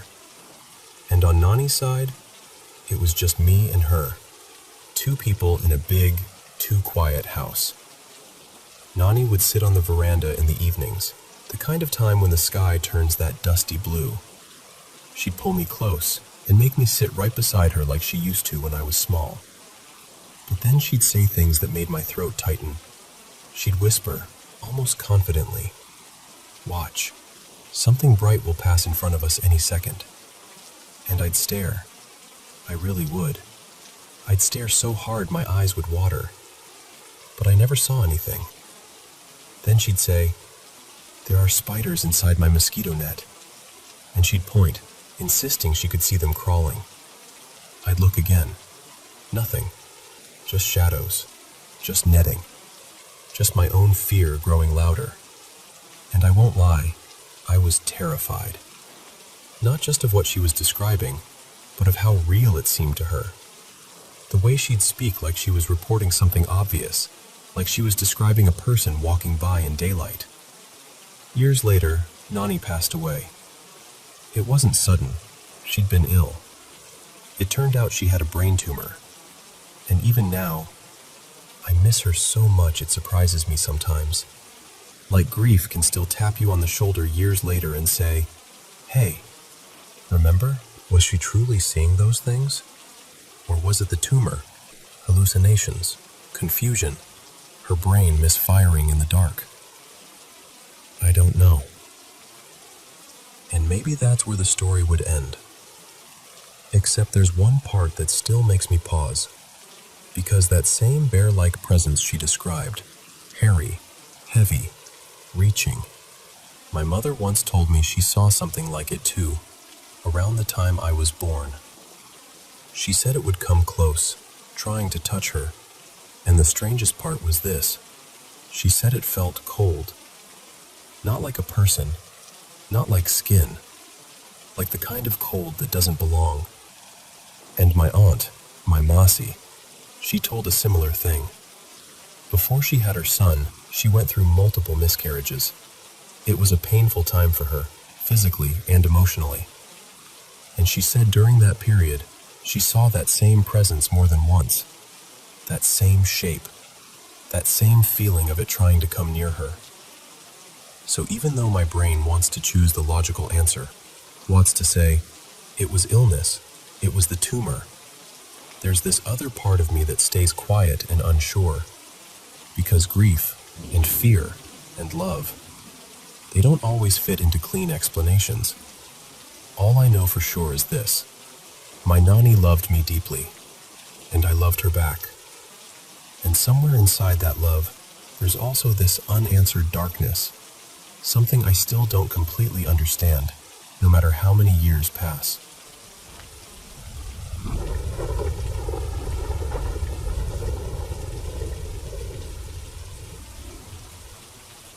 Hey, so this is one of those stories I never know how to tell without my chest getting tight. When I was really little, around 3, my mom went to prison, and my dad wasn't in a place where he could take care of me. So I ended up in foster care. I bounced around for a while, different homes, different rules, different temporary everything, until one family finally kept me. And it was with them that the unexplainable stuff started happening. What's strange is, it wasn't just one creepy house. It followed us to 2 different places. That's what still messes with me. I'll go in order. The first thing, I actually forgot it for years. It only came back recently because of a random conversation about memory. Someone was talking about mixing up details around a death, how their brain kind of stitched 2 separate moments together. And for some reason, that cracked something open in my head, and this old memory just surfaced. And here's the part I can't explain. It doesn't feel like the kind of memory that should wreck me. Nothing happens to me directly, but every single time I think about it, I tear up. Like immediately. Even right now, I can feel it. We were living in Columbus, Ohio. A busy neighborhood, kids outside, driveways full of bikes, and there was a church at the end of the street. I slept upstairs, but it wasn't really a bedroom. No door, no privacy, just an open space at the top of the stairs. My little setup was a bed, a dresser, and the attic entrance nearby. 2 rooms connected to that upstairs area. One was my foster brother's room, and the other was my foster grandpa's. I'll call him Grandpa Dale. One night I woke up and felt terrified, like instant fear, the kind that hits before you even know why. I got out of bed and went to Grandpa Dale because I didn't know what else to do. But to reach his door, I had to pass the stairwell. It was dark, pitch dark. I knocked, and Grandpa Dale opened the door, sleepy and confused. And then, we both looked down the stairs at the same time, and we froze. At the bottom of the staircase there was something. It was low to the ground, but it wasn't small. Like, it had weight, a presence. The shape reminded me of a person, but not right, not standing like a person should. I remember seeing it move, and I swear, this is the part that makes my throat close up. I swear it felt like it was starting to come up the stairs. Grandpa Dale didn't say a word. He just grabbed me so fast, pulled me into his room, shut the door, locked it, and put me in his bed like he was trying to shield me with his body and the whole room. We lay there until we eventually fell asleep. After I remembered that memory, I tried to connect it to anything else. Like maybe I fell down the stairs a lot, or had nightmares near them, or something. But nothing fits. I mean, I got pushed down them a few times by a cousin, and I used to sit there during Christmas playing a little handheld game system, but nothing that explains that feeling. And there's another weird piece from that same house. My biological grandpa died while we lived there. He didn't live with us, but he visited. And I have this memory, clear as day, of sitting on a couch near the stairs, talking to him like everything was normal, even though I know he was already gone. I've tried to tell myself it's just my brain being a kid brain, but I don't know. Not long after that, we moved. Grandpa Dale loved taking me to local gatherings, powwows, and community events. We'd eat food by a fire, listen to drums, and people would dance and laugh. I remember face paint sometimes. I remember feeling like, for once, life was kind of colorful. But inside that house, at night, it was different. In that place, I shared a room with two of my foster brothers. We had bunk beds. One time we stayed up late, just whispering, being kids, trying to push bedtime as far as we could. That's when we first heard it. A sound on our bedroom door from the hallway. Not a tap, not a bump, a scratch. Deep, slow, heavy. Like something dragging nails, too thick to be a pet, across the door in a long, deliberate line. We stayed up other nights after that, and it happened again. Same sound, same pace. Like whatever it was had all the time in the world. We used to sneak out at night for candy and snacks, so our foster parents put a motion detector alarm outside our door. If you stepped out, it should have screamed. But the scratching kept happening, and the alarm never went off. There were never any marks on the door either. No proof, just the sound. Eventually we figured out something dumb. If you crawled close to the floor, you could slip past the motion detector without triggering it. So one night, me and my oldest foster brother did it. We crawled out like little burglars, trying not to laugh. We made it into the living room, and right as we passed through, a lamp turned on. Grandpa Dale was sitting there in the dark like he'd been waiting. He didn't yell. He didn't rant. He just told us to stand in two corners of the room. I stood near the fireplace. My brother stood by the front door. Grandpa Dale told us to face the corner until he came back. Then he walked into his room, and the lamp clicked off again. So we're standing there in the dark, staring at the wall, trying to be brave. And then, the window near the front door shattered, like exploded. My foster brother screamed. I spun around, but I couldn't see anything. Grandpa Dale came rushing out, flipped on a light, and the window was completely fine. No broken glass, no cracks, nothing. But my foster brother was on the ground, clutching his leg, and there was a long gash down the side like something had sliced him open. Grandpa Dale told me to go back to bed. I didn't argue. I didn't ask questions. I just went. Not long after that, they took down the motion detector. And then there was another night, same house, where something happened that still doesn't feel real when I replay it. I woke up and looked down at the lower bunk for my foster brother, because we were sharing a bunk bed at that point. He wasn't there. I got up and checked the bathroom. Empty. So I walked out into the living room, and the kitchen light was on. At the desk in the corner, my foster grandma, Marilyn, was on the computer. She was playing one of those little hidden object games people used to play online. And behind her, my foster brother was standing there, quietly, slowly, scratching her head with his fingertips, just gently raking his nails through her hair, like he was soothing her.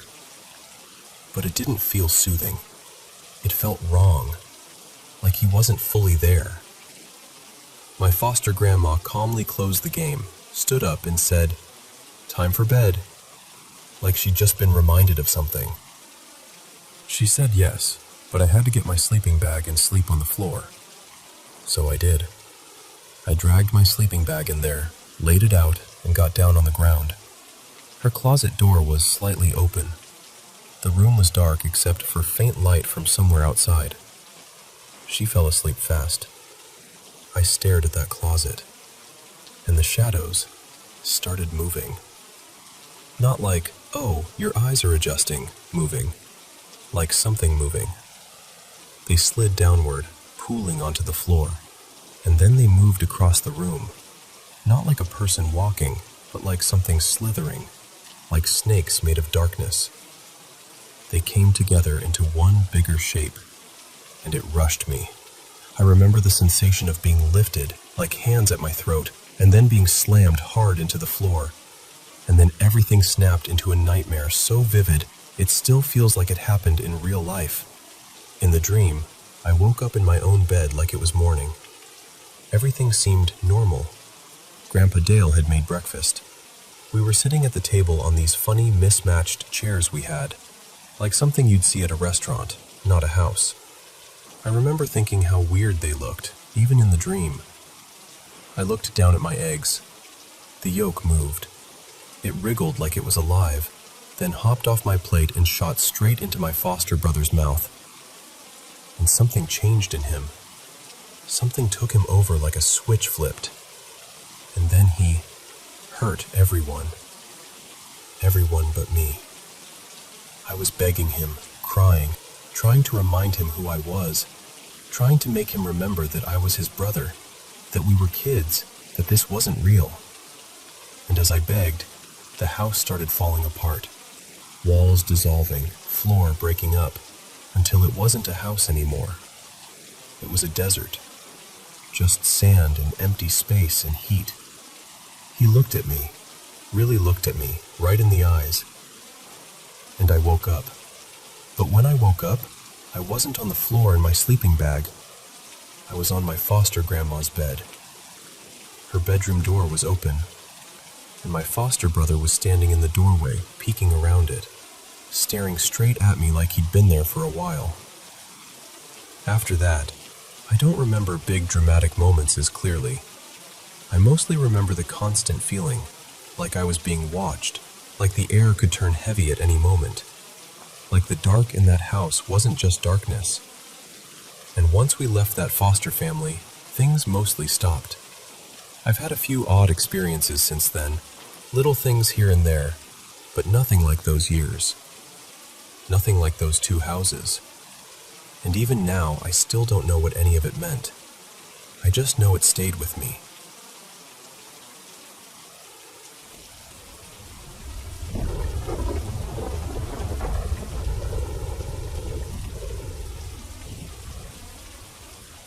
Okay, I need to say this out loud to someone before I do something I can't undo. Before I decide whether or not to hit play. So, my name's Mara. I live by myself. No roommates, no pets, nothing smart in my apartment except my phone. It's always been quiet here.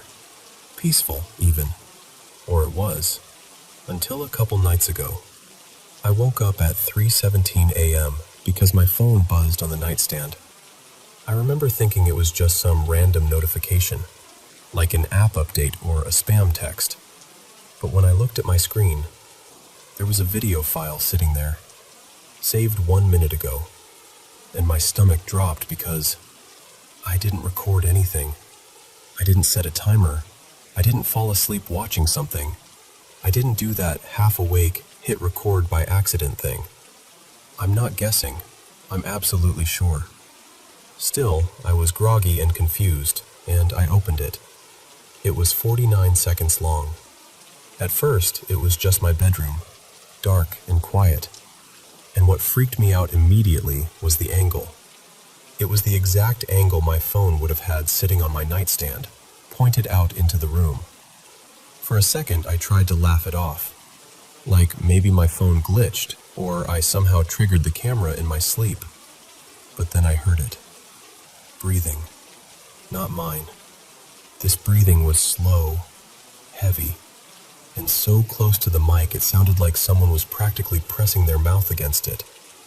Then the camera tilted, just a little, and I realized the phone wasn't on the nightstand anymore. Someone was holding it. The lens pointed straight at my bed, straight at me, dead asleep on my side, blanket pulled up to my shoulder like I always do.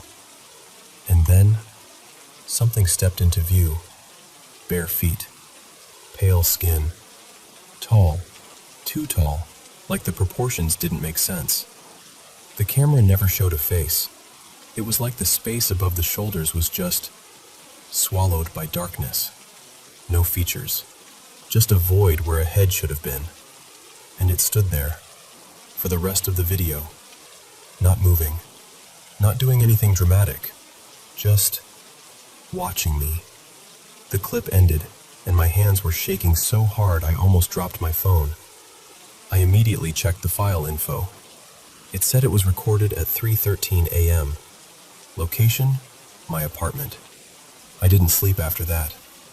I turned on every light I had.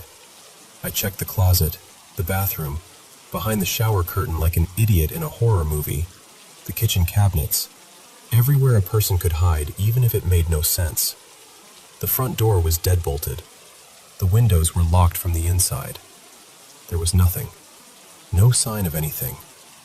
So I tried, really tried, to convince myself it was sleepwalking, or a prank, or some weird phone bug. I kept telling myself, Mara, you're tired, you're stressed, you're being dramatic. But the fear didn't go away.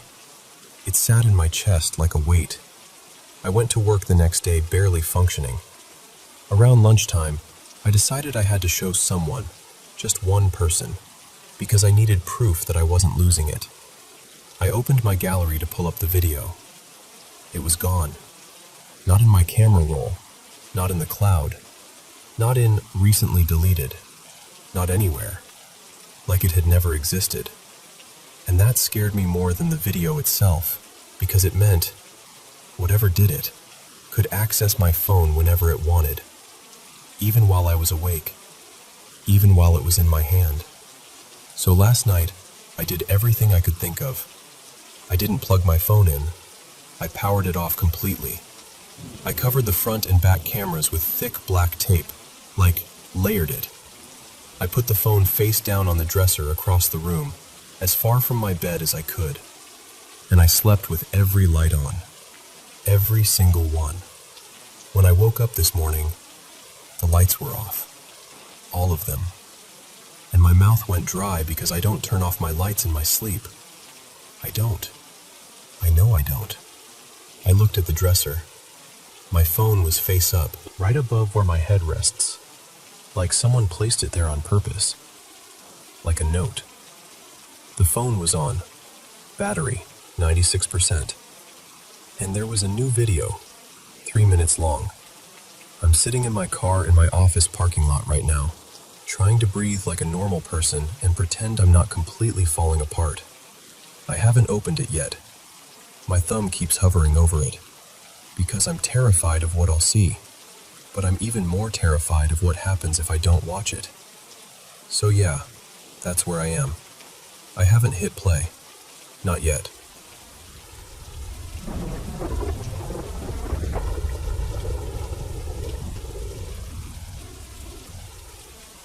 So, I guess I should start by saying I'm not really someone who chases attention.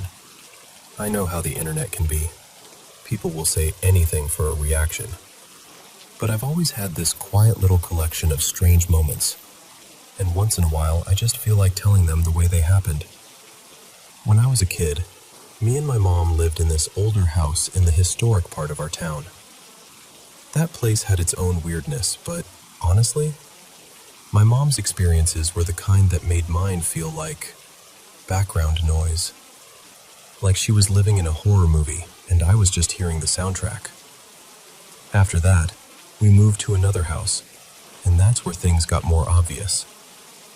There were days we'd look out back and see this man, always the same look, white button-up shirt, dark pants, standing just behind the fence like he'd been there the whole time.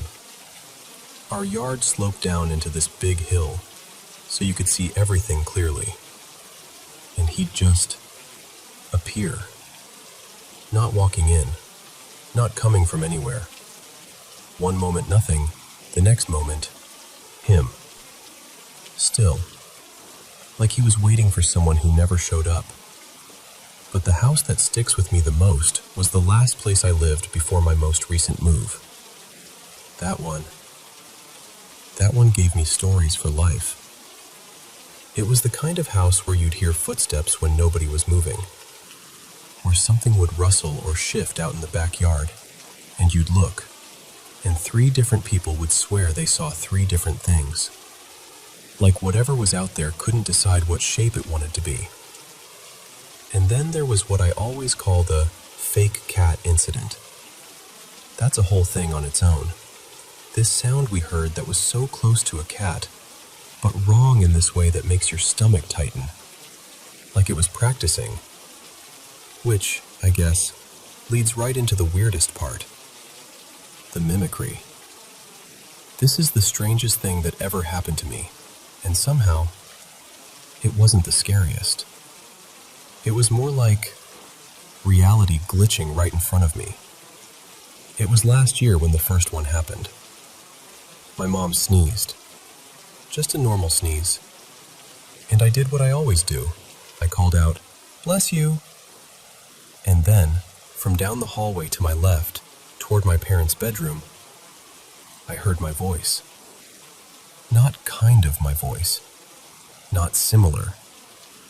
It was me.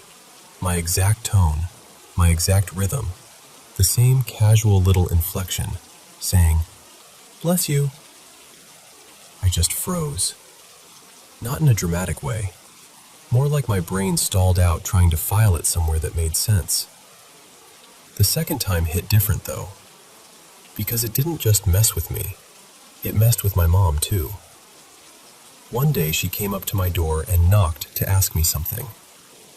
I opened it, and she practically jumped sideways into the wall next to the door like she'd been startled by a snake. I was like, "Mom, what was that? What's wrong?" And she stared at me, eyes wide, and said, "When I called your name a minute ago, I heard your voice coming from down the hall toward our room." That one actually got under my skin, because my mom doesn't spook easily. She's been through things, real things, and it takes a lot to shake her. Seeing her react like that made it feel more serious somehow, like it wasn't just my imagination playing tricks. Like whatever it was had reached out and touched both of us. It was like a small, normal day. I woke up and helped my dad plant this little palm tree near the base of the driveway. I remember the sun, the dirt on my hands, my dad talking while we worked. It felt real in that simple, grounded way. After that, I went inside and played a game I was obsessed with back then, L-Sword. I was the kind of teen who could sink hours into it without noticing time passing. And I know what my account looked like because I checked all the time. My hours, my characters, what quests I was on. That afternoon, when I opened Steam, I noticed something off. My playtime number was lower than it should have been.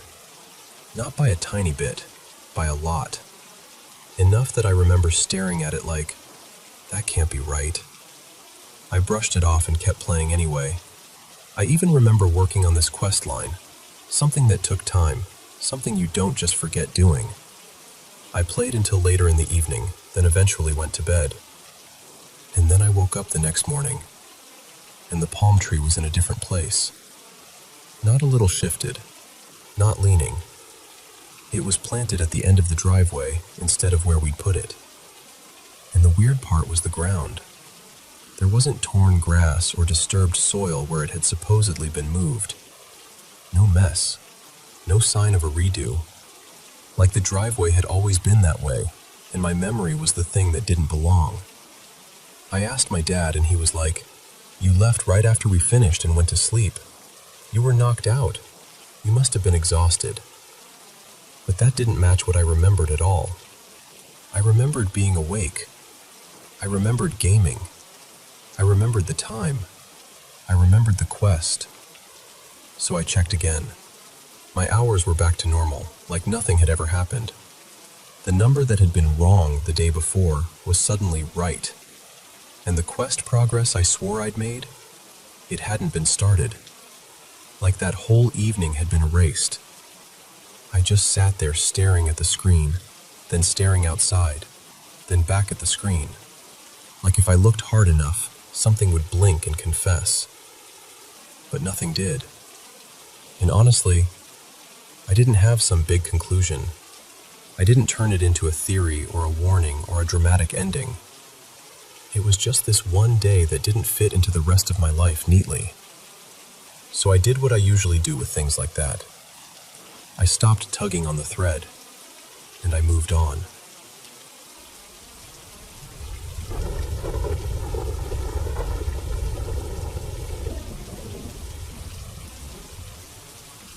You know, I don't talk about this much, because even now it still sits in me in a strange way. Back in 2008, I was working as a fire investigator for a big career department.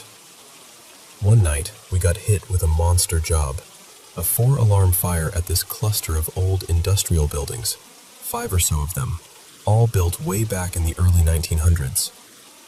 Heavy timber, thick brick walls, beautiful in an architectural way, but dangerous as hell when they light up. And here's the thing. For decades, those floors had been scrubbed with this oil-based cleaning stuff, just soaked into the wood over time. So once that fire got going, it wasn't like it was burning on the building. It was burning through it. Like the whole place had been prepped to catch. The call came in around 2:30 in the morning. By the time it calmed down, 2 buildings were gone, and a 3rd was wrecked beyond saving. We spent hours out there, smoke still hanging in the air, everything dripping, everything quiet in that eerie after way fires have. Later that afternoon, a few of us investigators were on scene doing a quick meeting when a captain from one of the engine companies walked over. He looked tired, like the kind of tired that's deeper than sleep. And he said, "I need to tell you something weird." He explained that during overhaul, when they were checking for extension in one of the buildings that didn't fully collapse, he'd been working his way down toward what he thought was the lower levels. Water was deep, visibility was garbage, and the lighting was limited. And then he said, kind of quietly, like he didn't want to hear himself say it out loud, he heard screams. Not faint, not questionable. He described them as blood-curdling, like someone was down there in trouble. But between the water and the darkness, he couldn't do a full search. By the next day, we figured the water would have drained down enough to safely check. And I'll be honest with you, I volunteered. I told myself it was just procedure, just making sure we weren't missing someone. So the next morning, I went in alone. Just me and a big flashlight. The entrance was at street level, but in that building street level was actually like the 3rd floor, because the terrain dropped off. Under that you had a basement, and below that, a sub-basement, so it was a long way down. The second I stepped inside, the light from outside just died behind me. Where my flashlight wasn't pointed, it was pure black. Not dim, not shadowy. I mean black, like the darkness had weight to it. I couldn't see my hand in front of my face, and the only sounds were my breathing and the stairwell. Those old wooden stairs, every step creaked, popped, complained. It sounded like the building was talking back. Now, firefighting and post-fire work is a dark world half the time, so the darkness itself wasn't what rattled me. I was focused, careful, counting steps, watching the beam, doing what I came to do. I kept going down. When I reached the sub-basement level, I slowed. And that's when it happened. Clear as if someone was standing just out of the flashlight's edge, I heard a man's voice, deep, steady, a little rough around the edges, say, "Stop. Don't go any further." It wasn't a growl. It wasn't some spooky movie demon voice. It sounded normal, like a person, like a guy warning you about something ahead. And I froze. So I leaned forward and aimed my flashlight down the stairs. But the stairwell was built with these long drops, each level separated by something like 20 feet, with landings in between. I should have been able to make out at least the shape of the next landing. I couldn't. It was like the beam just ended, like the darkness swallowed it whole. Still, I tried to push through the hesitation. I took 2 more steps down, and that's when the voice came back. Same voice, but louder, sharper, with 0 room for negotiation. "Stop." Not quick, not panicked, just drawn out and final, like someone reaching right into my chest and flipping a switch. And that was it. I didn't argue with it. I didn't call out. I didn't try to rationalize it. I turned around, and as I started climbing back up, I felt it. The fear finally catching up to me. The kind that makes your whole body vibrate. I wanted to move fast, but I couldn't. Not on those stairs. I had to place every foot carefully, because one mistake down there could have meant a broken leg, or worse. So I climbed, shaking, breathing hard, forcing myself to stay steady. When I finally reached the level where I'd entered, that slice of daylight hit me like a blessing. I stepped out into the sun and just stood there for a second, letting my eyes adjust, letting my heartbeat slow down. Later, I told my chief I couldn't complete the search, said it was too dark, too unsafe, which was true.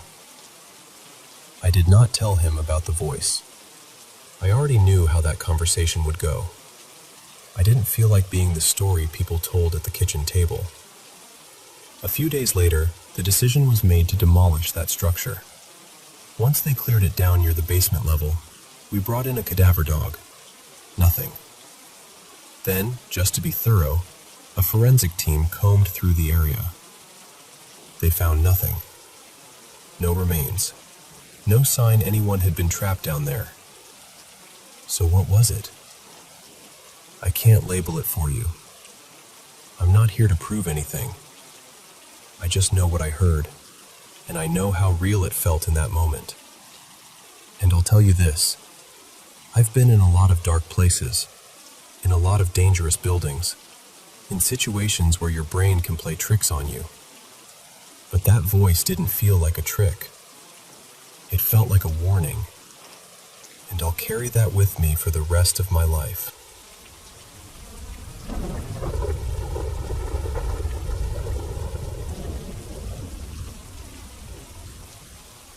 Hey, can I tell you something I don't usually say out loud?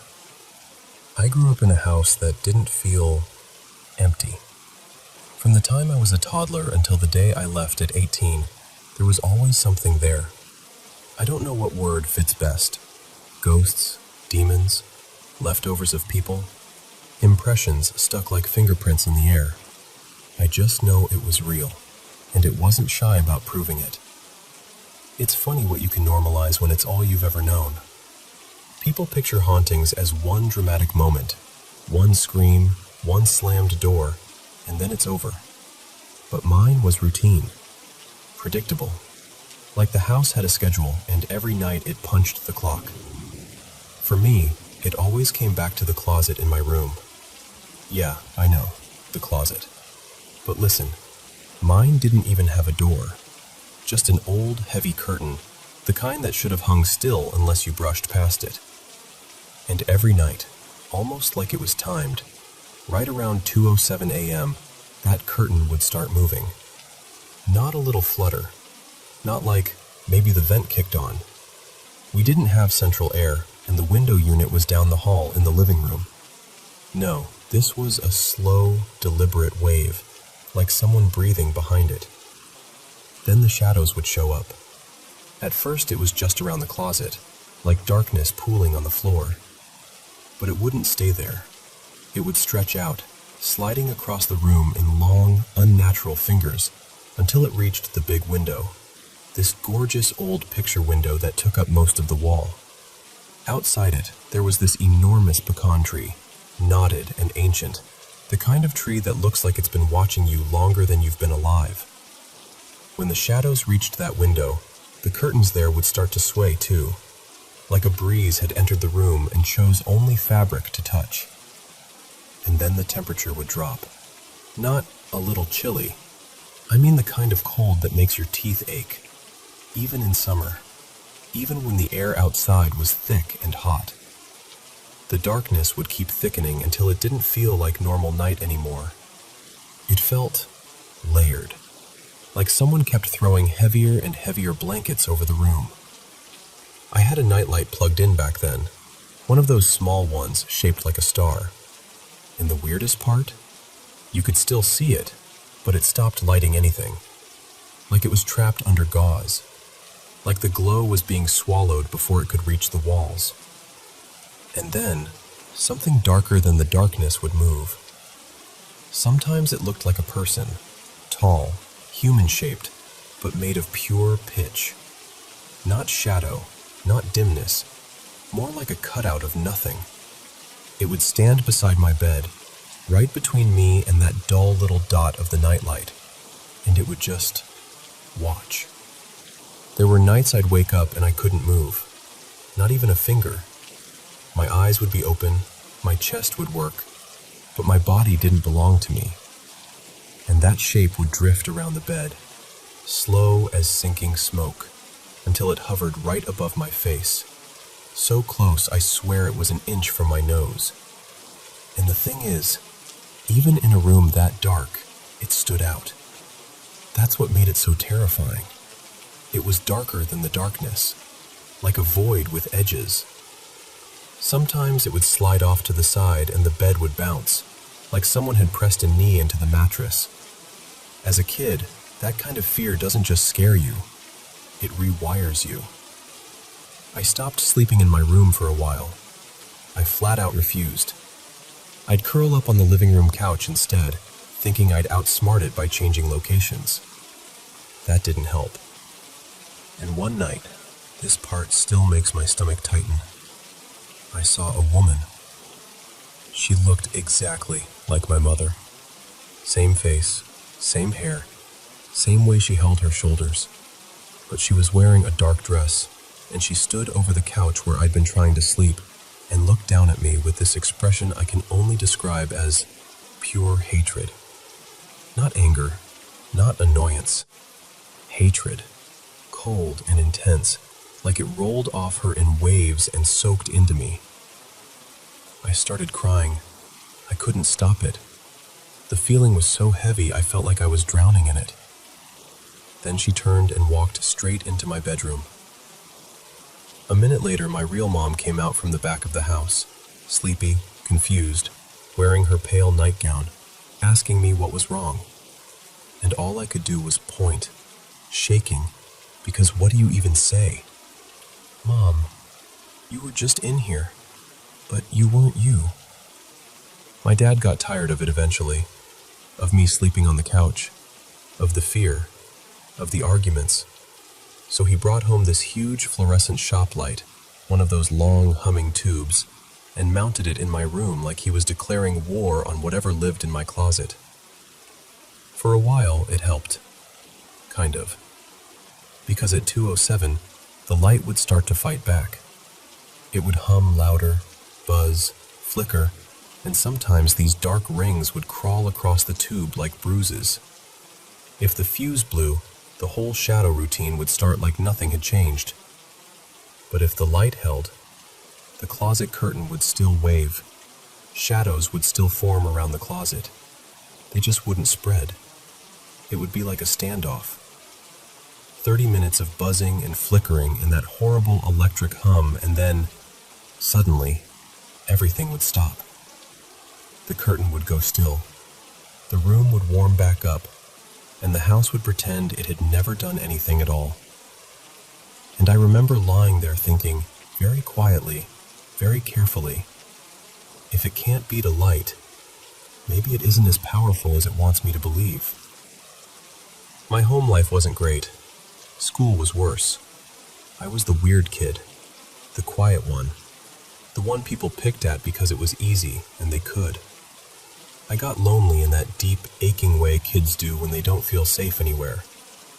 And over time, I stopped being afraid of the shadows. Not because they stopped being scary, because I got tired. Because fear takes energy, and I didn't have much left. The haunting was predictable. It had patterns. It had rules. And when something has rules, you start to live around it. I started talking to the closet like it was a roommate. I called the presence in there Mara, just to give it a name that wasn't it. During the day, if a voice ever called my name from a corner, it wasn't Mara. It was a man's voice, low and calm, like someone testing how easily I'd turn my head. But at night, the closet felt feminine, not gentle, just there. My parents split up. My mom started bringing home men sometimes, guys she met at bars or through friends. Some of them were just friends, sure, but you could tell they were hoping for more by the way they tried too hard to be charming. A few would end up sleeping on the couch. And here's where I'll be honest with you. This is the part that makes me sound terrible, and maybe I was. But I was also a kid who'd spent years being terrorized in my own bed, and I'd started to think the house had a sense of fairness. So I'd offer them my room. I'd smile and act polite like, "Oh, you can take my bed. It's rude to leave a guest on the couch." I'd carry them a blanket. I'd even tell them where the light switch was. And then I'd sleep on the couch and wait. You are not in control here. They would tear out of that house like it was chasing them. One guy didn't even grab his shoes. Another one left his jacket behind and never came back for it. And after the front door slammed and the house went quiet again, I'd walk back to my room, climb into my own bed, and whisper into the darkness, "Good night, Mara." By 18, the bank took the house. Foreclosure. We packed what we could, left the rest, and drove away like we were abandoning a sinking ship. And I still think about that closet sometimes, about the curtain, about the nightly ritual, about how something can live alongside you for so long, it starts to feel like part of the architecture. Years later, my older sister stopped by the local auto shop to get a tire patched. The owner, the son of our old neighbor, recognized her name, and of course they started talking about the farmhouse. He told her they'd remodeled it and insisted she come see. So she did. When she came back, she told me the place looked beautiful, brighter, airier, like somebody had finally taught it how to breathe. They'd knocked out the wall that used to be my bedroom and opened up the living room. The big picture window, the one that used to stare at that old pecan tree, was part of the living room now. And the closet? The closet is gone. It's just a wall. No curtain, no dark little mouth of a doorway, nothing to wave at 2:07 a.m. Sometimes I wonder what happened to Mara. If tearing out a closet is enough to erase something like that, or if all they really did was give it a new place to stand in the dark. And if I'm being honest, every once in a while, when I wake up at night and the room feels a little too cold for no reason, I still listen for fabric moving in a breeze that isn't there.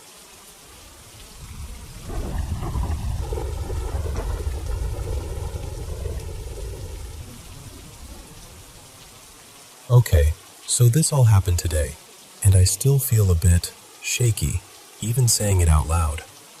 I'm living at home right now with my dad. Mom's away on a cruise, so it's just the two of us. Except Dad leaves for work at around 3 a.m., which means the house is basically mine for the night. Quiet, old floorboards. Every sound feels louder than it should.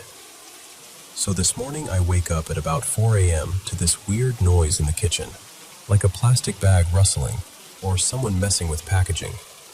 My first thought was, oh, it's the cats, because of course it would be. But it didn't sound like anything a cat would do. It was too deliberate, too steady, and I swear my whole body went cold. I just lay there frozen, listening, trying to convince myself I was half asleep and imagining it. And then, after a bit, I hear a door shut, and it really sounded like our back door. And that's the thing, our house is old, so most doors creak and drag, but the back door is newer, and it has this specific sound when it closes, like a clean, solid thunk. I know it. I've heard it 1,000 times.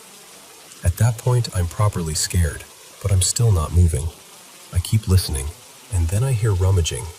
Not in the kitchen anymore, closer, like it's coming from Mum's room, which is right next to mine. It sounded like shoeboxes shifting, or a cupboard being opened and closed, that kind of thing. So by around 4:30, I finally get up.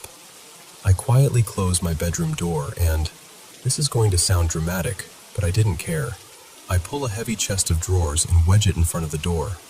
Like, if someone tried the handle, they'd at least have to fight with it. Then I call my dad. My hands are shaking so badly I can barely press the screen. While it's ringing, I grab the first weapon my terrified brain can think of. A lighter and an aerosol can. I know, ridiculous, but it made me feel like I wasn't totally helpless. Dad answers, and he's trying to be calm. He says it could be the cats, maybe even a possum getting in somewhere. But even he pauses and goes, "Yeah, that does sound strange." He tells me I can either stay on the phone with him and check the house, or call the police. So I stay on the phone, just listening, barely breathing, until about 5:15, when it's finally light enough outside that everything doesn't feel like a shadow with teeth. Then I do a full sweep of the house, and nothing.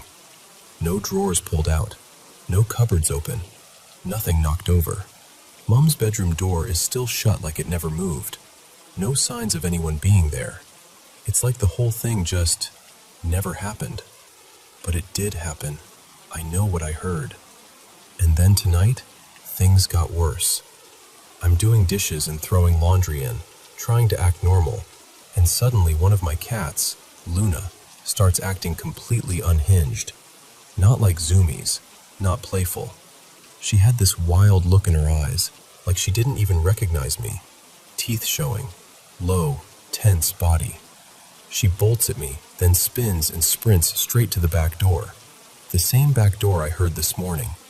And she starts clawing at it, then whipping around the dining room, then back to the door again. Over and over, like she's tracking something, like she's guarding, almost.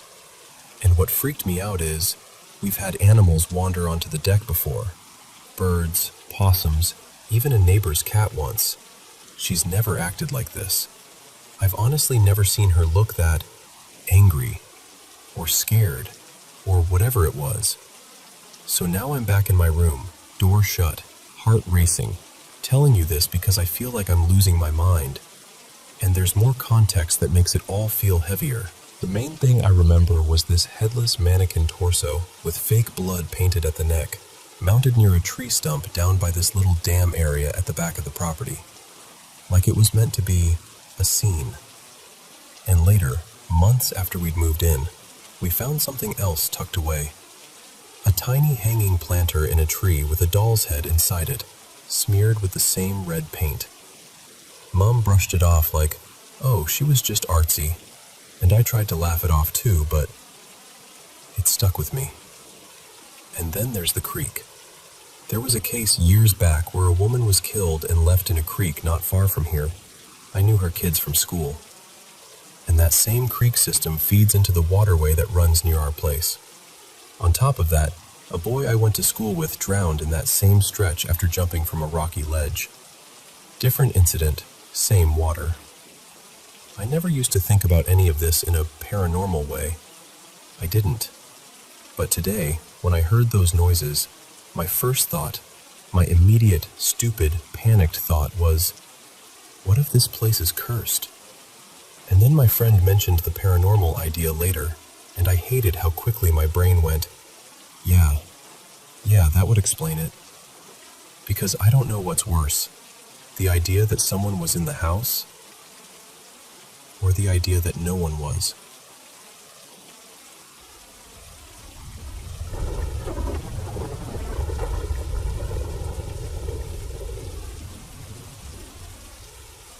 Okay, so let me paint the picture, because the vibe of this place matters. I live way out in the Appalachian region of Atlantic Canada, tucked into the kind of mountains where the trees get quiet and the nights feel extra deep. The house itself has been in my family forever. My grandparents built it in the late 70s, and after my grandmother passed, I bought it and kept it in the family. My granddad was gone long before I ever got to meet him, but somehow, he still feels like part of the household, if that makes sense. Right now, it's me, 39, a mom, my boyfriend, who's 38, and my 2 teenagers. My daughter, 17, and my son, 15. We've got 1 dog and 2 cats. We used to have another dog too, but we lost her late last autumn, and the house has felt a little different since then. Not bad, just thinner, like a layer of comfort got peeled away.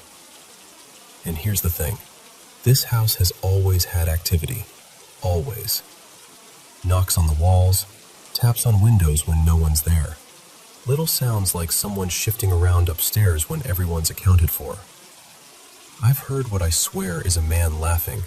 Warm, familiar, like it's coming from the wrong side of the years. Once, I was digging around in the storage room and saw just feet. Only feet. No body. Just a pair of feet, standing there like they belonged to someone who forgot to bring the rest of themselves. And listen, I know how that sounds, but none of it ever felt nasty. It never had that get out feeling. It's always been more like, this is just part of the house's personality. Like a harmless roommate you can't see. I'm used to it. Or, I was used to it. Because what happened recently felt different. Not evil, exactly, but too personal, too aware. So, my boyfriend was on night shift for a few days. When he works nights, he usually hangs out upstairs until early morning, then comes down to bed after 6. Our bedroom is in the basement, only bedroom down there, and at night I always shut the door. Not because I think something's going to waltz in, but because, I don't know, it's a boundary. It helps my brain relax. Also, this is important. I don't go to bed alone. I don't care how safe a place feels. I need my dog with me. My big, lazy, snoring security system. That first night, I got into bed and I wasn't even close to sleeping yet. I was doing my usual bedtime thing. Kind of like a prayer, but not religious. More like a quiet request to the universe. Protect the house. Protect the people inside it. Keep anything weird outside. And right in the middle of that, I hear my boyfriend's voice from across the room. Not full words, more like a throat-clearing sound, a soft cough. But it was him. I know his voice like I know my own. And my first reaction was to pretend I didn't hear it. That's my survival strategy, honestly. I just rolled a little closer to the dog, like, nope, not acknowledging that. Then it happened again. Same spot, same sound. And that's when the dog lifted his head and looked right at the corner of the room. Now, you need to understand, this dog is made of laziness and stubbornness. When my boyfriend comes to bed, he doesn't even flinch. You have to physically negotiate for space. So for him to react at all, for him to look like he heard something, that was the part that made my stomach drop. So I did the bravest thing I could think of in the moment. I turned my phone screen on so the room wasn't completely dark. The next night, my boyfriend was at work again. Kids were upstairs asleep. Just me and the dog in the basement room. Door shut. I put my phone on Do Not Disturb like I always do. And I left my screen on again because I was still freaked out. And then I heard a notification sound. Not my phone, not beside me, across the room. A generic little ding, like the default sound on a phone that isn't mine. Except there is nothing over there. No TV, no tablet, no extra device, just darkness and a wall. It happened once. I told myself it was nothing. It happened again, same exact spot, like something was trying to pull my attention right to that corner. And I had this instant mental spiral of, nope, nope, nope, nope. I slid closer to the dog and wrapped an arm around him like he was a life raft. And I remember thinking, very seriously, I have 90 pounds of dog. Nothing is touching me. Which is a ridiculous thought, but when you're scared, you'll grab onto anything that feels solid. The next night was quiet. I was sick and exhausted and basically passed out the second my head hit the pillow. But then my daughter told me something that made it worse. She said that when she's home alone, she hears voices, like people moving around the house. Not clear conversations, just the sound of multiple voices drifting under everything. She'll hear the front door open and close when she knows we won't be home for a long time. She said sometimes, when she's out walking alone, she'll hear someone call her name even though no one's nearby.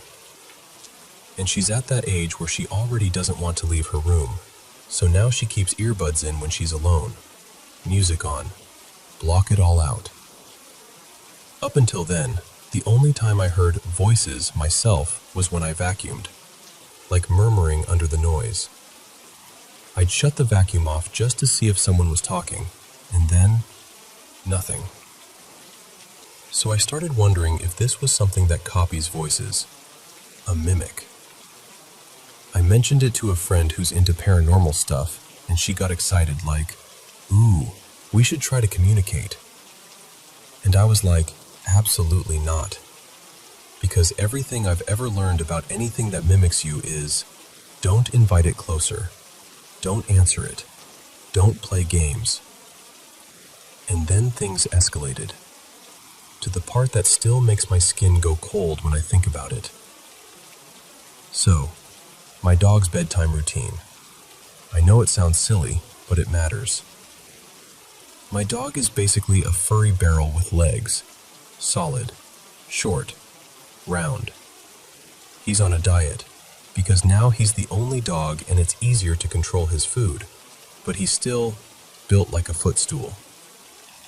Last year, we lowered our bed because he decided jumping up was too hard, and the little steps we got him were suspicious and terrifying. But he still thinks he needs a running start. Like he'll back up into the main basement area, get a few good trots in, and launch himself like an Olympic athlete. Before that, though, he demands forehead kisses and a couple little snacks. It's a whole ceremony. Once he's in bed, he becomes an unmoving boulder until morning. Also, the bedroom door stays shut all night. Cats don't come in. Nothing should come in. Nothing should go out. Okay. This happened last Thursday. My boyfriend was at work. Just me and the dog. Door shut. Quiet. Dog pressed up against me, snoring like a chainsaw. Head on my boyfriend's pillow like he pays rent. I'm lying on my back, one hand resting on the dog because it calms me, and I'm doing my usual protective bedtime request. And then I felt it. Not a gradual settling. Not the mattress shifting from the dog moving. A jump. Two distinct depressions, like feet or knees, one on each side of my ankles. And then it felt like whatever it was crouched down over my feet and stayed, just hovering there, watching. I went completely still. My brain was screaming, but my body did that survival thing where everything locks up. And the dog didn't move. He didn't even pause his snoring, which somehow made it worse, because it meant he wasn't reacting to anything physical that he could sense, but I could feel the bed. I could feel the pressure.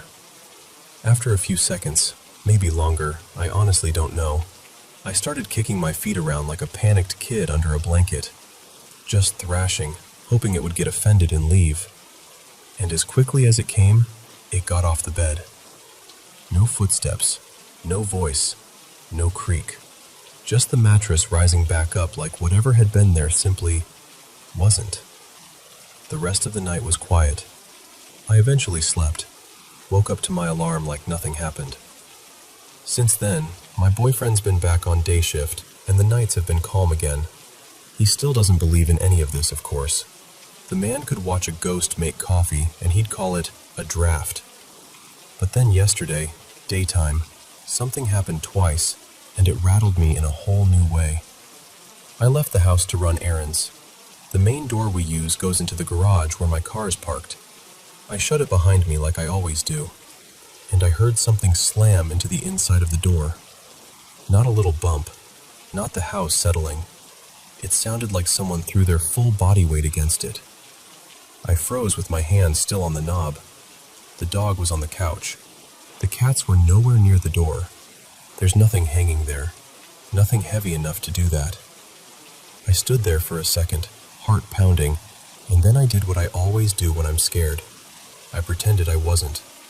I ran my errands, came back, tried to shrug it off. Later, I left again.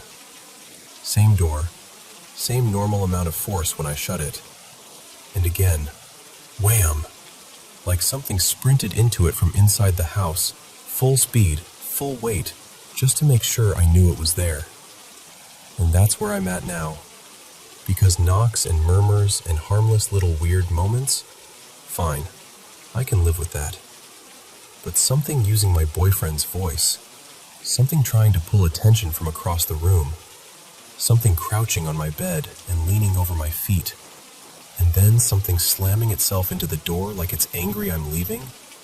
That doesn't feel like the usual house personality. That feels like something new, and I don't like it.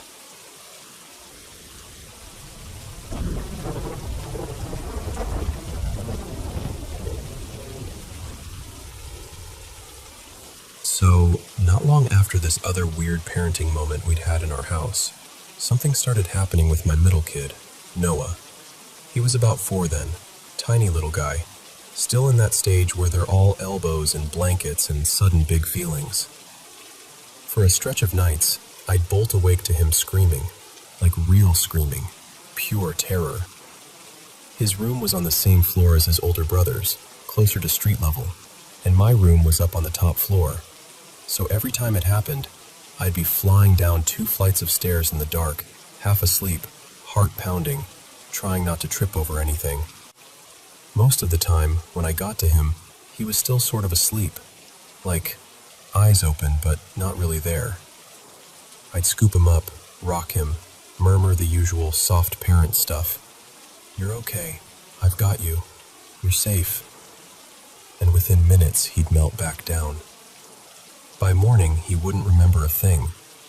It felt like ordinary nightmares, or maybe night terrors. Unsettling, but explainable. But then there were a couple nights that were different. One night, I ran in and he was sitting straight up in bed, crying in that way where it's not just tears, it's panic. I sat on the edge of his bed and pulled him into me, rubbing his back, asking him what happened, what he saw, what scared him. And he looked right at me, completely awake, completely focused. And he said, very clearly, "There's a demon in my room." I swear my stomach just dropped. It's like your whole body reacts before your brain even catches up. I tried to keep my voice calm, because the last thing you want is for them to see you scared. But I asked him what he meant. Like, "What do you mean, sweetheart? Show me, tell me." And he kept repeating it, getting more upset, like he couldn't find the words fast enough. Then he said something that made my skin go cold. He told me the demon was lifting his head up off the pillow and dropping it back down again, over and over. Not like a dream where things are vague and floaty. He described it like it was a physical thing happening to him. He even demonstrated it a little with his hands, like he was trying to show me the motion. And he kept repeating it. It picked my head up. It dropped it. It picked it up. It dropped it. Like it wouldn't stop. And then he pointed to the corner of the room. That part is what really stuck with me. Because kids can imagine all sorts of things, but he wasn't waving around randomly. He kept pointing to the same corner, same spot. So of course I looked. I actually got up and checked. Closet, behind the door, under the bed, the whole routine. Because what else do you do when your 4-year-old is shaking and telling you something is in the room with him? There was nothing. Just shadows and toys and the quiet hum of the house at night. But the worst part is, it wasn't just once. It happened again on another night.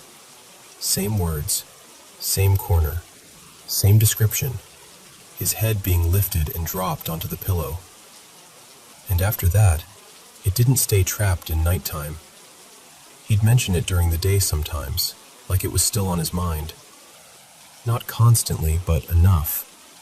Enough that it didn't feel like a one-off bad dream. Over the next few weeks, maybe longer, honestly, time gets fuzzy when you're exhausted. He kept describing the same thing. The demon, the corner, the head lifting, the dropping. I know kids can have night terrors. I know their brains do wild stuff when they're little. I kept telling myself that. Yeah. That shook me more than I like to admit.